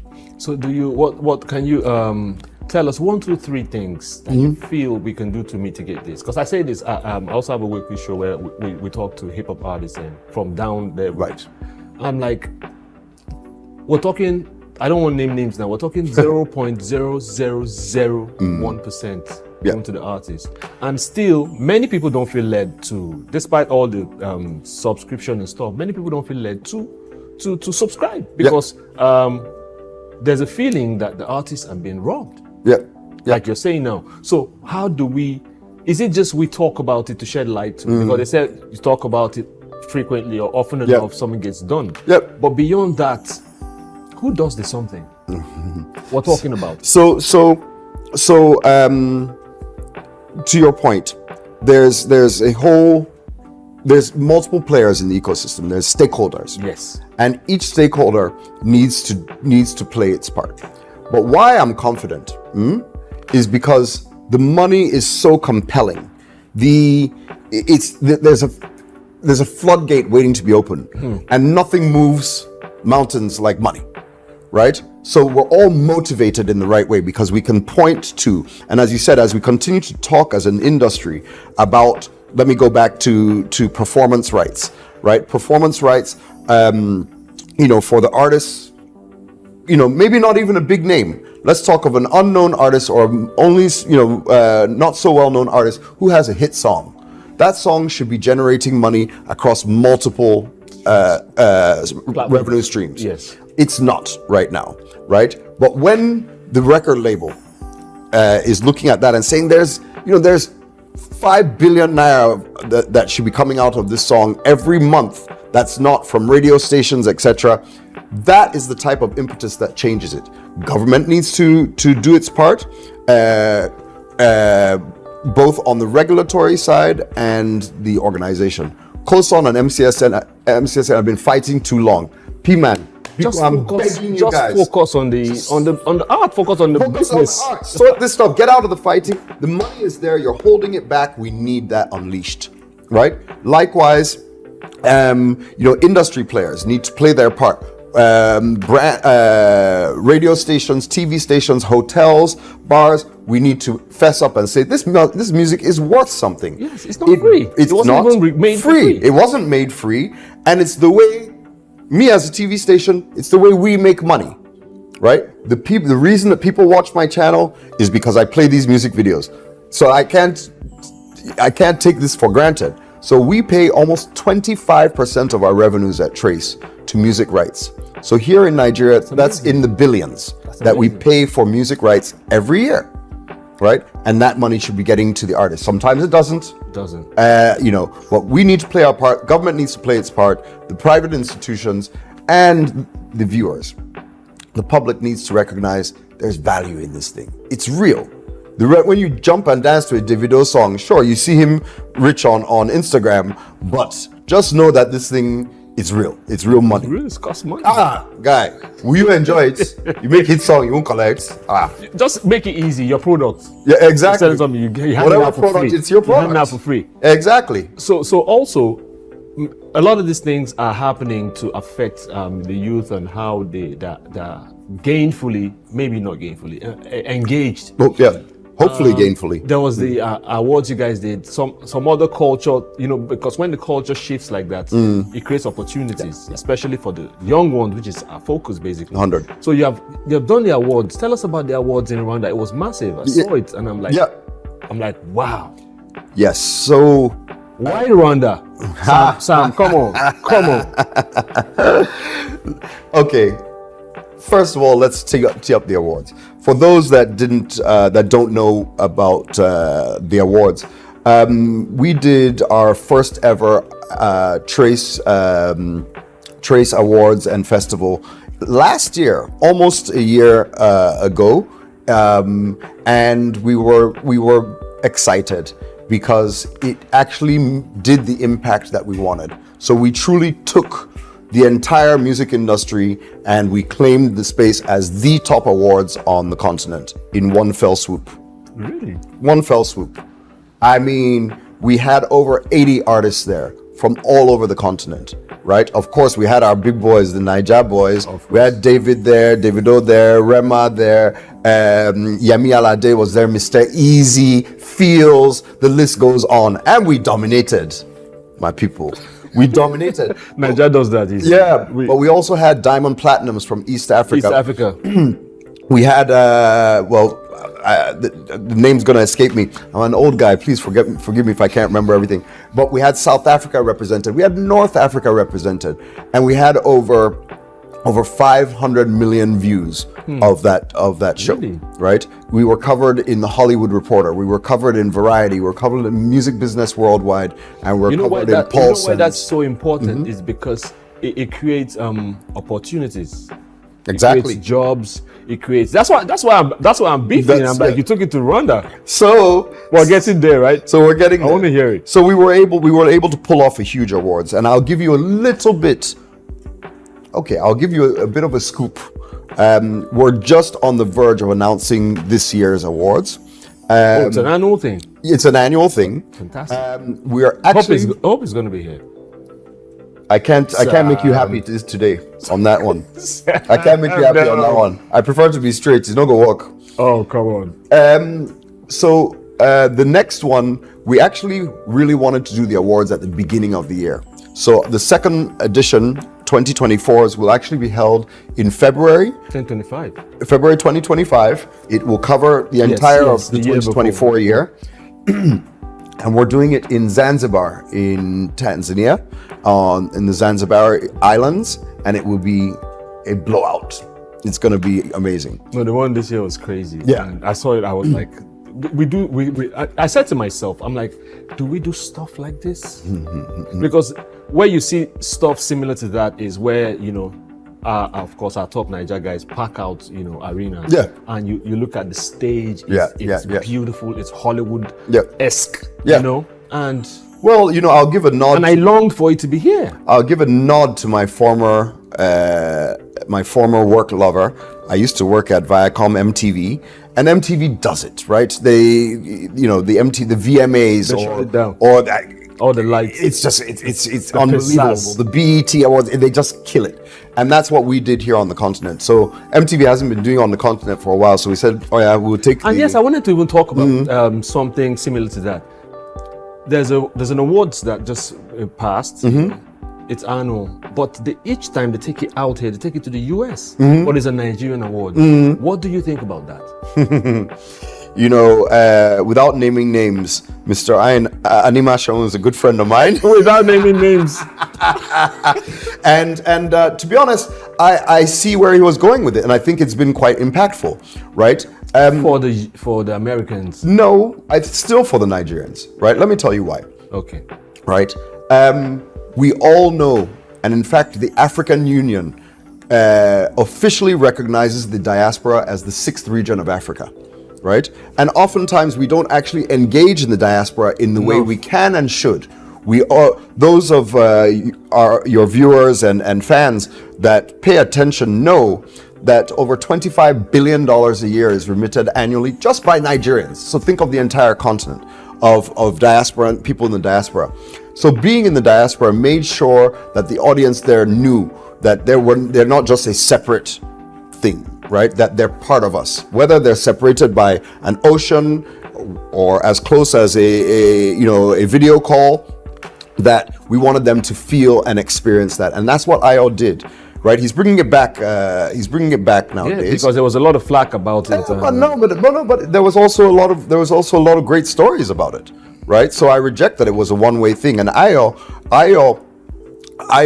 did achieve what he wanted to do by bringing it there. He's coming back to also bring another aspect to it. This is one of the longest running awards on the continent in Nigeria for 17 years, sorry, right? That the Headies has been reigning.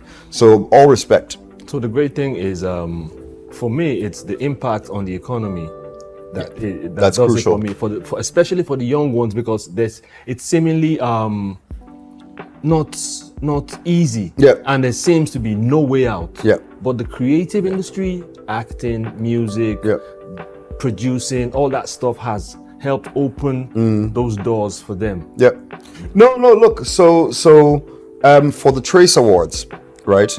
And to be honest, I would really love to do it here in Nigeria, right? We've been starting some discussions with Lagos State, the national government, because you need government support, especially for the big scale creative industry on the continent. Government must be a part of it. And not just our awards, we just talked about it from all the other aspects of this, right? So the creative industry needs government, right? And I'm hopeful that we can see our way to doing it here. We have some issues to sort out from our tourism aspect, travel, safety, etc. But so we're definitely open to bringing it here. But the awards that we did, the night itself, as in the cost of the night itself, was about 5 billion naira for the setup, the event, the travel, everything that happened around that night. And during that week, and even more, about a 2 to 3 week period, we generated over $30 million of economic activity. That included... Which is why it hurt me each time I said... That we didn't do the awards here, right? That we were doing it in Rwanda and we're bringing it to Tanzania.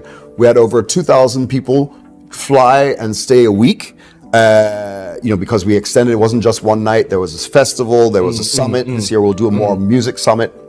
So you had over 2,000 people traveling, at an average of $1,000 for flight and hotel, even more, really $1,500. There you've already got, $3 million of benefit. And then, clubbing, shopping, food, etc.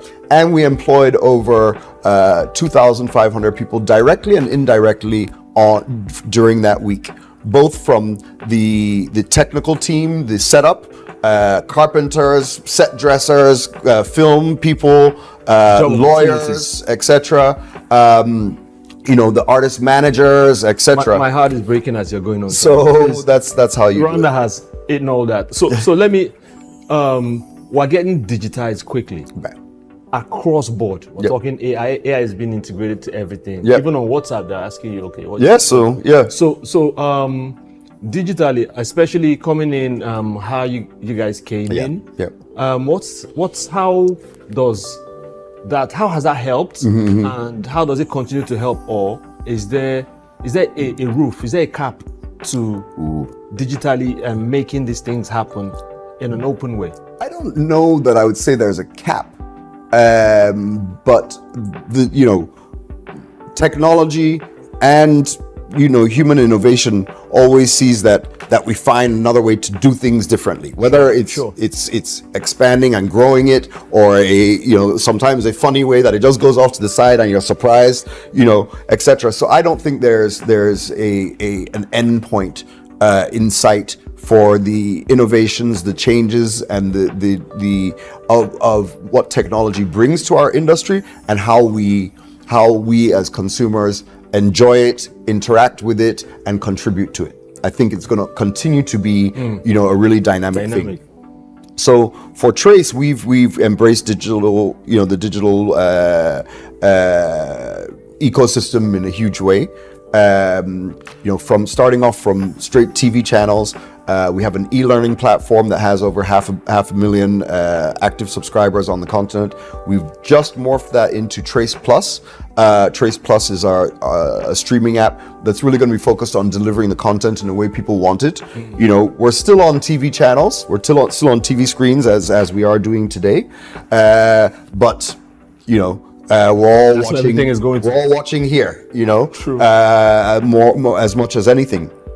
So, you know, we're of course embracing that. But furthermore, as an organization, let me give a small shout out again to, you know, I love to encourage our government people, to the Honorable Minister of Information and Technology, His Excellency Bosun Tijani, for his foresight and ambitions around AI.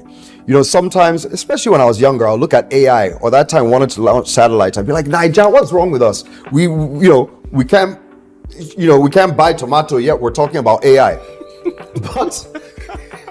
But the truth is, he's got it. And I was listening to him last week at Moonshot, and he was saying, if we don't invest now, we have the minds for it. Don't worry about that. If we don't invest now, we don't get involved, we'll be so far behind, we'll never catch up. Right? So yes, maybe it's not the biggest priority, and we have much more pain and give it time. But we must pay attention to it. We can't even afford 5 years to be completely uninvolved. And let's give it to ourselves. We have the minds, we have the innovation, we have the guys who may do something amazing in the coming years with AI, and all of us will be sitting here like, now wow. And so let's let that happen. Sam, thank you so much. We could go on. Yeah. Clearly, we can just enough. Thank you for coming through. Absolutely. I will call on you again. 100%. Anytime. I love being here. All right, thank you so much for tuning in. It's Inside Life, and you know, we speak to the people that matter in the various industries, so they bring insights from the inside of their life. It's Handsome Bar. See you next time.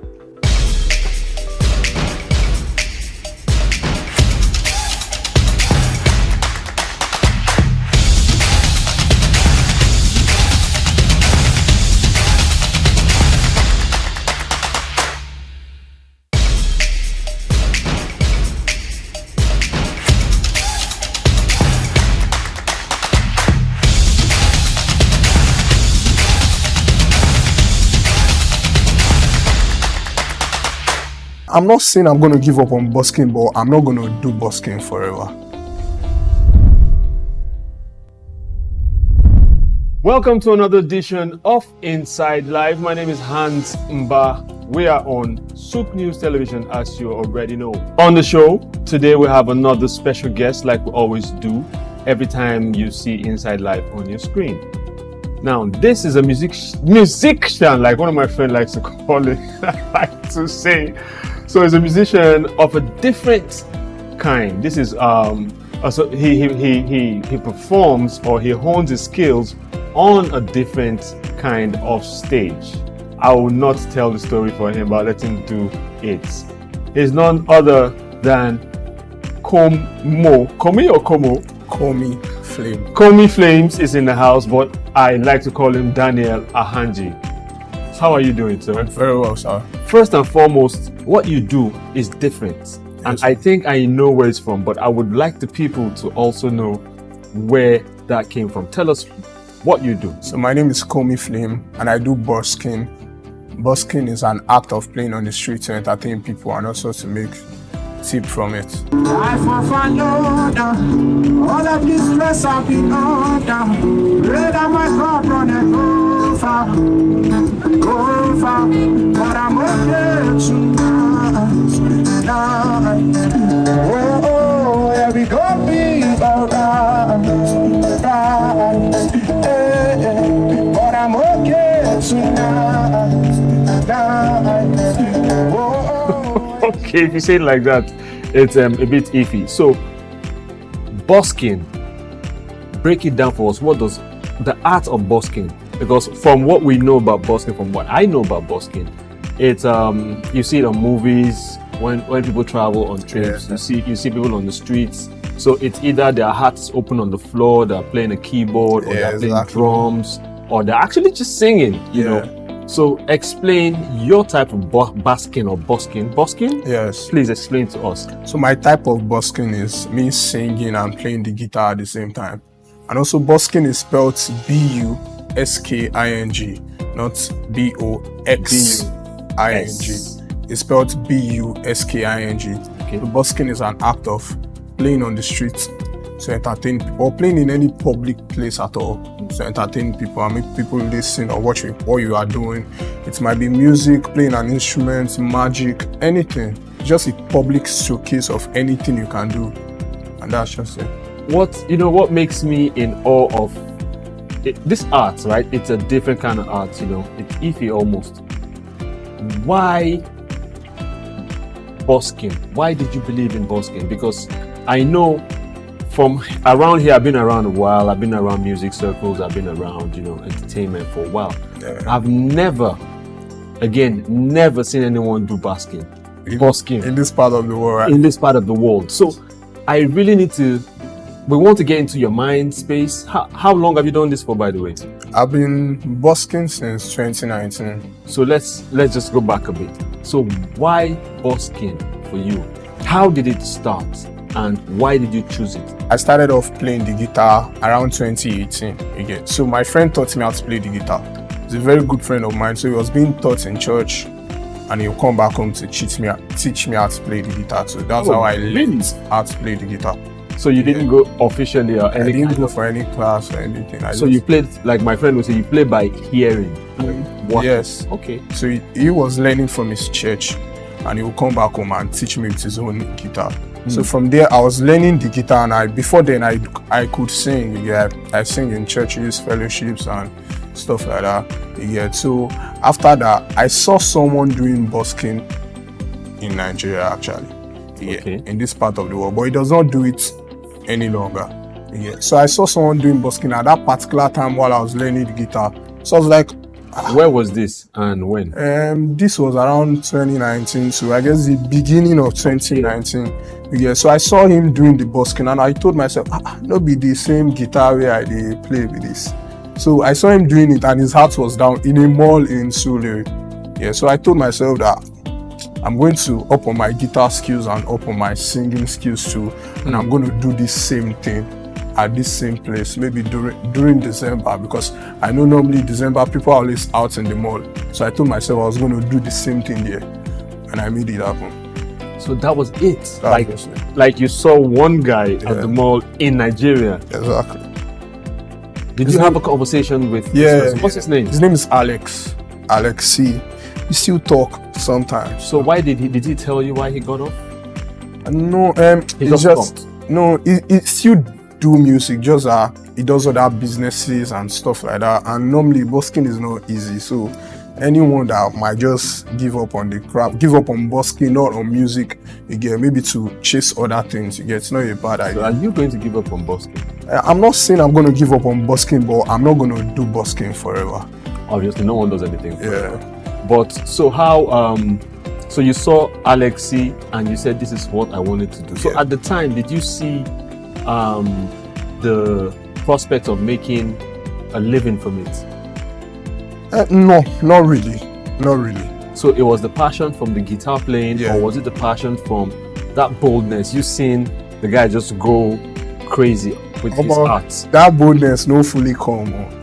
Come like immediately. You learn that on the job. Yes, it took a while. Yeah, that boldness no fully come. But I just told myself that this person is doing this thing. I could also do the same thing. Yeah, and over the years gone, I've even done more than he has done. Yeah, because the way I've pushed mine, he's my boss, so I respect him up till date. But the way I've pushed my own busking, obviously that's why you're here today. Yeah, that's why. On Inside Life. So now, 2019, you saw Alexi. You're like, I can do this. So how has it been from then till now? Because I know that I've seen you do your stuff from malls to street corners. Yeah. From the island to have you done any busking outside of Lagos? No. So I've seen you go, because I like to say your stage is different, right? Yeah. I've seen you. So what are the places you have done your performed, and what's the experience like? I've performed at different places. There are some places I just even performed there only once, and after once I did not go haven't there gone back there for a very long time. But I've tried out different places on the streets. As far as it's in Lagos, yeah, I'll try my best to make sure I get to that place. Yeah, on the island, at malls. Yeah. So how often have you done? So I'll say the mall in Lekki, the mall in Sule, the mall at Novare, up around Shongotedo, the mall in Ikeja, the mall in Maryland. Yeah. So what are the experiences like from each of these malls? And where do you frequent and why? Okay, currently where I frequently play at is Tejo Shoyaba. I missed that one. Yeah, okay, that's Shoyaba with the people. With yes, yeah. Obalinde currently, and some places on the mainland. Yeah, I do Oshodi too sometimes. Yeah, I do Sulere too. Sometimes I also go to the island. Yeah, most times if I go to the island. Yeah. Why did you add most times? Because I can't really say it. Come on, Flame, I know why. Okay. You won't say why, but I'll tell them why. Yeah. So how much is the most you have made from basking at any of the malls? Tell us the truth though. Any of the malls. Let's say, should I disclose this? I make money. I know it's private information, but if you would speculate, that's fine. But because I want to be able to see more people, go basking. Yeah. So that's why I feel that information it's privileged information as well as information that people, need to know. Yeah. You might not be specific with the numbers. Yeah. But we want people to. So, busking on the streets, yeah, I can't say for you though. It's depending on your craft, but I could say you could roughly make from 10K to any amount, maybe 500, 200, 300. I like that margin. Yeah. Okay. Because it can be good today, and tomorrow it's going to be bloody. I know, because I've seen some basking and I'm like, dude, you guys help this guy, do something. Yeah. So which of the malls have you performed more frequently at, and why choose those particular malls to go back to? The malls I perform, the malls I can say I really perform currently frequently is the Palms Mall. I do there most times. Okay. Yeah, I guess that's the only mall, and Novare Lekki Mall. But it's been a while I went to Novare Lekki Mall, but I do Palms Mall frequently. For now. Why? Is it because of the because money? No, not because of the money. Because they appreciate why I do. That's where I was going to with that. They appreciate, and they're always welcoming me. So how do you know that they appreciate you? Because anytime I speak to them, because it's the money. Currently, you are staying away from the money. No, not because currently, for Palms Mall, most of their workers in the management, once they have their birthdays, I'm the one they do call for their birthday surprise. Oh, beautiful. So they welcome me to that point, where we are now family. Anything that's happening, okay, want you to come play for this person, I'm always the first person they call. So do you play any other instrument? I play the keyboard, I play the drums, but any wind instrument? No. Because when you say you come and play on for their birthdays, what came to mind is that whole banana. Sometimes they ask me to come with a saxophonist too, so I just so you just come. And we do it together. So have you been to Ikeja Mall? Yeah, I've been to. Because they say arguably that's the biggest mall in Lagos. I've been to Ikeja Mall, but I don't play inside. Yeah. Okay, how do you mean? I play outside. At the parking lot? Not at the parking. Outside the compound? Outside the compound. How? There's no conducive place? Because I know there's a road in front. That road's on the side. That road's in front, the small gate. Yes, that's people can drive in from. No, that people walk in from. Facing the double lane. There's a slight bar that you just come in, then you go to the end and drive in. Yes. But how does that work? Why can't you play in the mall? I can't play in the mall because I've sent letters to them like twice, and I've been. Oh, you have to do that? Yes, I have to do that. And you have done that? I've done that 3 times to Ikeja City Mall. So who do you? Ikeja City Mall. Let us breathe. So So who do you give these letters to? Because you have to be sure that they're being delivered. That's another thing. I guess that's not in my power. My own job is to go present the letter. Yeah, and It's I in get your that. power to give it. If you come, for instance, you come here and downstairs, you walk across the road and give someone a letter. I go to the central management office. Okay. And I present the letter to the secretary I find that seat at that particular moment. Yet sometimes if I go now, the person I'll meet there when Someone I do else. the next ceremony, it's someone else. Yeah. But what I know is I've sent my letter to them 3 times. 3 times. So this is the same thing you've done. And at I got other 3 malls? no's. They've been responding to you and they said no. No. Is there a reason why? They said it's not done in the mall, that they can't do such a thing. Did you tell them about other malls where you perform at? Of course. They said if I could do it there, does not mean I could do it here. Ah, I see. Okay, I thought you didn't get any response. I was going to tell them that they should do something about that. Yeah. So, street corners. Yes, sir. Streets. You mentioned Oshodi. Where else have you? Street corners, Oshodi, Obali. Do you choose, like popular bus stops with human traffic, or do you just, as you're led, you just stop somewhere and you start to play? No. I don't. It's not as I'm led. I'm strategic about it. Yes. Right? Yeah. So, if you get to a place, just like Lagos is Lagos, right? Do you need to inform certain people that you are going to be performing? For instance, if you come to my neighborhood, there are certain people you gotta see, and say, Baba, we have come, what to do? No, if I notice that some guys around here, like the area boys and stuff like that, I don't really even speak to the area boys. I go to their boss. And I speak to them. Obviously. And I speak to him. As soon as almost time ago, I don't speak. I just start doing my thing. I know they will come around. So when they come around, I'll say, who I want to know your boss. So as soon as I speak to your boss, it's an okay thing. Yeah. Awesome. You start doing your thing. So you said 2019. Yes, sir. So prior to 2019, you never held a guitar. No, I said I was learning the guitar around that year time. Yeah. I've been learning the guitar with my friend. Yeah, and there's a particular, when I even started learning, I did not have my own. So I was learning with his. So from time to time, I got a smaller guitar. Was it every day? Yeah. Was it every day you were learning? No, not every day. But I just wanted it. I loved it. Yeah, I wanted to learn the guitar, and I just like the instruments. So even sometimes when I was not opportune with the guitar, my mind was still there. Yeah, my mind was still there. And don't mind me that I cut you short. I wanted to, because I'm a novice myself. I have a guitar at home, so it's like a decorative piece, right? So as you began to play, I thought about what you had said about 2019, and I'm like, prior to that you hadn't played, and you played by ear and someone teaching you. So it's giving me goosebumps and ginger to go home and do something about mine before it starts to collect cobwebs. And so please, show us what Combo Flames does.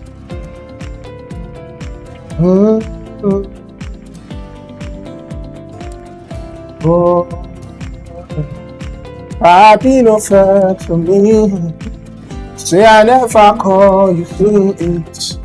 But I hope that you are well. I hope you're my better. Every day I dey pray for you. Make me Papa God bless you.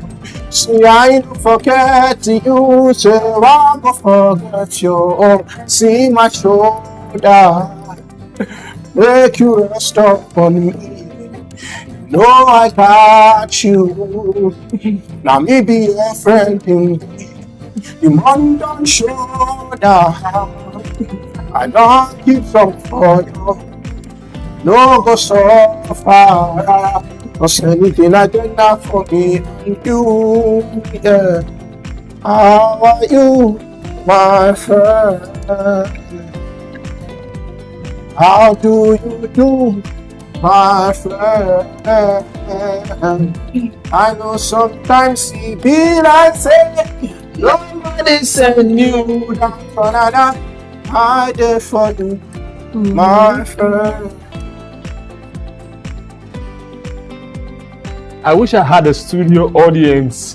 I love it. And I have to play this instrument. I'm sorry. I because something stood out for me. You talked about you wanting to do it. Yeah. There's nothing beats passion. Nothing beats passion. I hope I am passionate enough to drive this and want to do it. So okay, I would like to say something. Like it's Please. not about the money, for real. It's not about the money because I've seen. You just took the words from my mouth. I was going to go there again. I've seen my growth over the years. The first day, the day I got my first guitar, which was the smaller one, yeah. While I was going home, yeah, someone in the bus paid for my transport because he just saw me. I got a new guitar and he was talking to me. I was like, "You just got a new guitar?" I said, "Yes." Yeah. Then he paid for my transport and he told me, "Yeah, hopefully one day I'm going to pay to see you at a bigger show." And at that particular point, I did not know what he was talking about. Yeah, I was like, I just want to learn. Because he wants to see it. I just want to learn this thing. You want to see me at a bigger show. But up to now, I don't know who that person is. If I see him by the roadside, I won't be able to recall. Yeah, but he said something and everything. Now it's beginning to make sense to me that it's moving from a hobby to a career this time. And that's just it. That's amazing stuff. Amazing stuff. So, from when you started to play to now, how long have you played in the streets and the mall? Like, how long has that been? Most times when I get jobs, due to the fact that we don't have any reason. Now, do you get called? Yeah, to events and stuff? Of course. Oh, okay. To bars, restaurants too. So most times when I get jobs like that, maybe I'm playing in a particular mall this time, I'm playing in a particular restaurant this time, yeah. And in as much as the place might be paying me, due to the fact that we don't have any written agreement, I just know that I'm not going to be here for too long. I've never even played at a place for a year stretch or a 6 month stretch. You're a traveling man. Yeah, so I move as soon as this one just next one you get. So most time the only deal I've gotten that stayed very long was the Landmark deal. Yeah, and I still play at Landmark at the beach. Yes, I still play at Landmark. So can someone do busking as a full-time job? Of course. Speak on it for a little bit. So a person can decide to brand himself as a busker, not even as a recording artist, but as a full-time busker. In the sense whereby you have different locations that you play. It's just about planning different locations that you play in every day.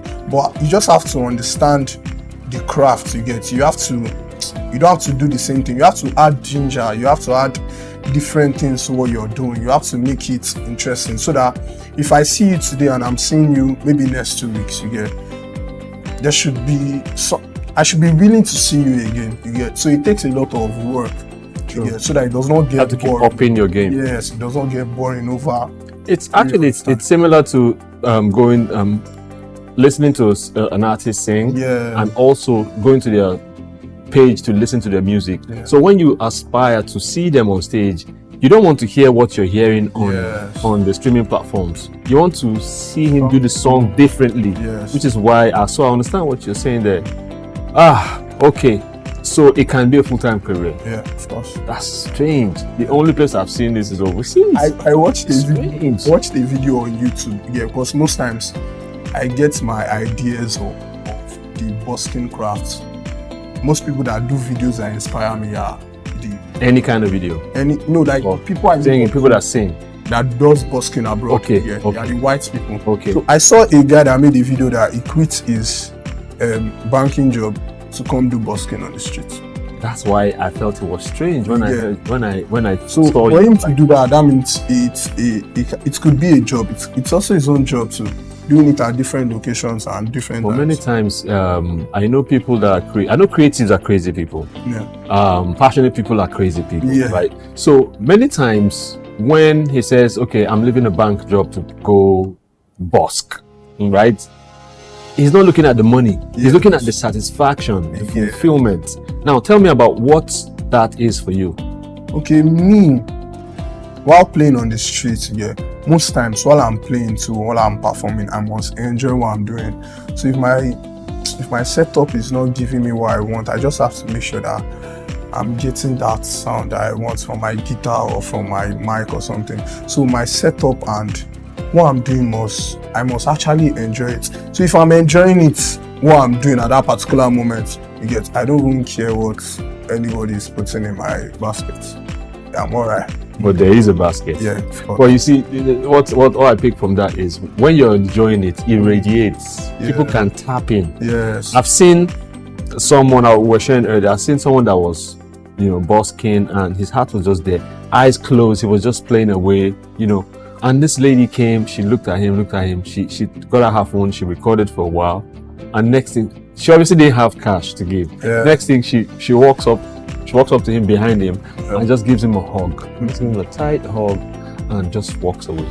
And for someone like that, that's all the fulfillment for that day he's good. Exactly. He might as well just help that woman. Maybe it's a motivational song he was singing or a prayer both song. ways. True. He has just done something. Wow. Yeah. Call me Flames. Yes. Thank you for being on the show. Thanks. Hope to have you again. Thanks. Right? Keep doing what you're doing, because one of the things that we commend people on the show about, and I do personally as well, is when I see people that are bent on their passion, people that are driven, people that don't need motivation. Of course, we all need motivation. Many times it doesn't come from outside, it comes from within. Yeah. Sometimes you just wake up and you just don't want to do that thing. You don't want to do anything. But that little voice comes and tells you, look, dude, this is you. Yeah. And people are waiting to see you manifest, So I must commend you. We love your music. Yes, by the way, you have your own music. Yeah, I write my songs, I'm working on them, but currently... But you just write, because busking will not give you time. No, busking, of course, I don't do busking. What have you recorded? Yeah, I do. You have recorded? I do, but it's not out currently. Do you want to play us something you did? Of course. Let's hear something you did. Okay, this song is titled Miracle. You never tell me start to the fight. I no go lie, miracle fine. She fair, she slim, she no too tall. For real, she's what the high. 8 a.m. she go chat me good morning. And I don't dey feel something for her. She don't dey feel something for me. So many girls on my phone, but are you the boss man? Been through so much pain, please don't add to my soul. Yeah. Oh, baby, you're the one for me. Baby, you're my miracle. We've got just what you need right here at Femi Wash Media. Call it the Midas Touch, and you wouldn't be wrong. Let us record, produce, mix and master your audio like nobody does. Reach us on our contact today for the best quality job.